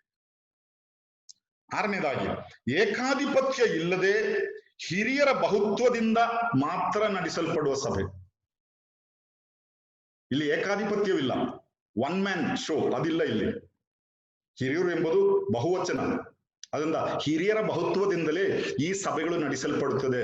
ಎಲ್ಲಾ ಕ್ರೈಸ್ತ ಸಭೆಗಳು ಹಾಗೆ ಅಲ್ಲ. ಏಳನೇದಾಗಿ, ಕೊನೆಯದಾಗಿ, ಮನುಷ್ಯ ರಚಿತ ಸಂವಿಧಾನಗಳಿಲ್ಲದೆ ಸತ್ಯವೇದವನ್ನ ಮಾತ್ರ ಆಧಾರ ಮಾಡಿಕೊಂಡಂತಹ ಸಭೆಗಳು. ನಮಗೆ ಯಾವುದೇ ಲಿಟರ್ಜಿ ಇಲ್ಲ, ಬೈಲೋ ಇಲ್ಲ. ಬೈಲೋ ಎಲ್ಲ ನಾವು ರಿಜಿಸ್ಟ್ರೇಷನ್ ಬೇಕಾದ್ರೆ ಸರ್ಕಾರದ ಅವಶ್ಯಕತೆಗೋಸ್ಕರ ನಾವು ರಿಜಿಸ್ಟ್ರೇಷನ್ ಮಾಡಿದಾಗ ಸಭೆಗಳಿರುತ್ತದೆ. ಅದು ಸಭೆಯ ಆತ್ಮಿಕ ಅನ್ಯೋನ್ಯತೆ ಮೇಲೆ ಪ್ರಭಾವ ಬೀರೋದಿಲ್ಲ. ಅಂತ ಯಾವುದೇ ಒಂದು ಮನುಷ್ಯ ರಚಿತ ಸಂವಿಧಾನ ನಮಗಿಲ್ಲ. ನಮಗಿರುವ ಒಂದೇ ಒಂದು ಸಂವಿಧಾನ, ದೇವರ ವಾಕ್ಯ. ಕಾನೂನಿಗೆ ಅನುಗುಣವಾಗಿ, ದೇಶದ ನ್ಯಾಯಕ್ಕೆ ಅನುಗುಣವಾಗಿ ಒಂದು ವೇಳೆ ರಿಜಿಸ್ಟ್ರೇಷನ್, ಅದಕ್ಕೆ ಒಂದು ಬಯಲು, ಅದು ಬೇರೆ ವಿಷಯ. ಅದು ಸಭೆಯ ಆಡಳಿತದ ಮೇಲೆ ಅಲ್ಲ. ಹೀಗೆ ಅನೇಕ ವಿಶಿಷ್ಟತೆಗಳನ್ನು ಹೊಂದಿದಂತಹ ಒಂದು ಸಭೆಯಾಗಿದೆ ಈ ಸಹೋದರರ ಸಭೆಗಳು. ಹೌದು ಪ್ರಿಯರೇ, ಕಳೆದ 3 ದಿವಸಗಳಲ್ಲಿ ಸ್ಥಳೀಯ ಸಭೆ ಮತ್ತು ಕರ್ತನ ಭೋಜನ, ಈ 2 ವಿಷಯಗಳು ಎಷ್ಟು ಪ್ರಾಮುಖ್ಯವಾಗಿದೆ, ಒಂದಕ್ಕೊಂದು ಎಷ್ಟು ಹತ್ತಿರದ ಸಂಬಂಧವಿದೆ ಎಂಬುದನ್ನು ವಾಕ್ಯಾಧಾರದಲ್ಲಿ ಗಮನಿಸುವುದಕ್ಕೆ ಕರ್ತನು ನಮಗೆ ಕೃಪೆ ಕೊಟ್ಟಿದ್ದಾನೆ. ಒಂದು ವೇಳೆ ಈ ವಿಷಯಗಳಲ್ಲಿಯೂ ಈ ಬೋಧನೆಗಳಲ್ಲಿಯೂ ವ್ಯತ್ಯಸ್ತವಾಗಿ ಇದನ್ನ ಕಾಣುವವರು ಅಥವಾ ಇದನ್ನು ಬೇರೆ ರೀತಿಯಲ್ಲಿ ಮಾಡುವವರು, ಇದಕ್ಕೆ ಒಪ್ಪದವರು ಅನೇಕ ಕ್ರೈಸ್ತರು ಲೋಕದಲ್ಲಿದ್ದಾರೆ. ಎಲ್ಲರ ಬಳಿಯಲ್ಲೂ ನಾನು ಮೊದಲನೇ ದಿವಸ ಹೇಳಿದಾಗ ಇದೇ ಸತ್ಯವೇದವಿದೆ. ಅವರನ್ನು ನಾವು ವೈರಿಗಳ ಹಾಗೆ ಕಾಣಬೇಕಾಗಿಲ್ಲ. ಅದು ಅವರಿಗೂ ದೇವರಿಗೂ ಮನಸ್ಸಾಕ್ಷಿಗೂ ಬಿಟ್ಟದ್ದು. ಆದ್ರೆ ವಾಕ್ಯಾಧಾರದಲ್ಲಿ ನಾವು ಕಾಣುವಂತಹ ಈ ವಿಷಯಗಳನ್ನು ಇಟ್ಟುಕೊಳ್ಳುವುದಕ್ಕೆ ನಾವು ಬದ್ಧರಾಗಿದ್ದೇವೆ. ಆದ್ರಿಂದ ಇಂತಹ ವಿಷಯಗಳ ಬೋಧನೆ ಇದು ಒಂದು ಭಿನ್ನತೆಗೋ ಅಥವಾ ಅಸಹಿಷ್ಣುತೆಗೋ ಕಾರಣವಾಗಬಾರದು. ಇದು ವಾಕ್ಯದಿಂದ ನಮ್ಮನ್ನ ಮತ್ತಷ್ಟು ಬಲಪಡಿಸುವುದಕ್ಕೆ, ನಮ್ಮ ಆ ಮನವರಿಕೆಯಲ್ಲಿ ದೃಢಗೊಳ್ಳುವುದಕ್ಕೆ, ನಾವು ಸಭೆಯಾಗಿ ಕೂಡಿ ಬಂದು ಆ ಸಭೆಯ ಪ್ರಾಮುಖ್ಯತೆಯನ್ನ ತೋರಿಸಿಕೊಡುವುದಕ್ಕೆ ಇದು ಕಾರಣವಾಗಬೇಕು. ಎಲ್ಲ ರೀತಿಯಲ್ಲಿಯೂ ಇದು ಆಶೀರ್ವಾದಕ್ಕೆ ಕಾರಣವಾಗಬೇಕು. ಕೊನೆಯದಾಗಿ ಪೌಲನು ಹೇಳಿದಂತೆ ಈ ಭೋಜನಕ್ಕಾಗಿ ನಾವು ಕೂಡಿ ಬರುವಂಥದ್ದು ನ್ಯಾಯ ತೀರ್ಪಿಗೆ ಕಾರಣವಾಗಬಾರದು. ಆದ್ರಿಂದ ವಾಕ್ಯದಲ್ಲಿ ಏನು ಹೇಳುತ್ತದೋ ಅದಕ್ಕನುಗುಣವಾಗಿ ಮಾಡುವುದಕ್ಕೆ ಕರ್ತನು ನಮಗೆ ಸಹಾಯ ಮಾಡಲಿ. ನಮ್ಮ ಸಭೆಗಳನ್ನು ದೇವರು ಆಶೀರ್ವದಿಸಲಿ. ಆದಷ್ಟು ಬೇಗನೆ ಈ ಲಾಕ್ಡೌನ್ ಸಿಚುವೇಶನ್ ಇಂದ ಹೊರಬಂದು ಸಭೆಗಳಾಗಿ ಕೂಡಿ ಮತ್ತೊಮ್ಮೆ ಕರ್ತನ ಮೇಜನ್ನು, ಕರ್ತನ ಭೋಜನವನ್ನು ನಾವು ಆಚರಿಸುವುದಕ್ಕೆ ಅನುಕೂಲತೆಯನ್ನು ಕರ್ತನೆ ನಮಗೆ ಮಾಡಿಕೊಡಲಿ. ಇದ್ದಂತಹ ಮಿತಿಗಳು ಇದ್ದ ಸಮಯದಲ್ಲಿ ಆದಷ್ಟು ವಿಷಯಗಳನ್ನು ಹೇಳಿದ್ದೇನೆ. ಇದು ನಮಗೆ ಆತ್ಮೀಕ ಪ್ರಯೋಜನಕ್ಕೆ, ನಮ್ಮ ಸಭಾ ಜೀವಿತಕ್ಕೆ ಪ್ರಯೋಜನವಾಗಲಿ ಎಂಬುದಾಗಿ ಹಾರೈಸುತ್ತಾ ನನ್ನ ಮಾತುಗಳನ್ನು ಮುಗಿಸುತ್ತೇನೆ. ಅನುವು ಮಾಡಿಕೊಟ್ಟಂತಹ ಶಿವಮೊಗ್ಗದಲ್ಲಿರುವಂತಹ ಸಭೆಗೂ ದೇವಜನರಿಗೂ ಈ ಸಂದೇಶಗಳನ್ನು ಕೇಳುವುದಕ್ಕಾಗಿ ಕೂಡಿ ಬಂದಂತಹ ಎಲ್ಲ ಪ್ರಿಯ ಸಹೋದರ ಸಹೋದರಿಯರಿಗೂ ಕರ್ತನ ನಾಮದಲ್ಲಿ ನನ್ನ ವಂದನೆಯನ್ನು ಹೇಳುತ್ತೇನೆ. ದೇವರು ನಿಮ್ಮನ್ನು ಆಶೀರ್ವದಿಸಲಿ.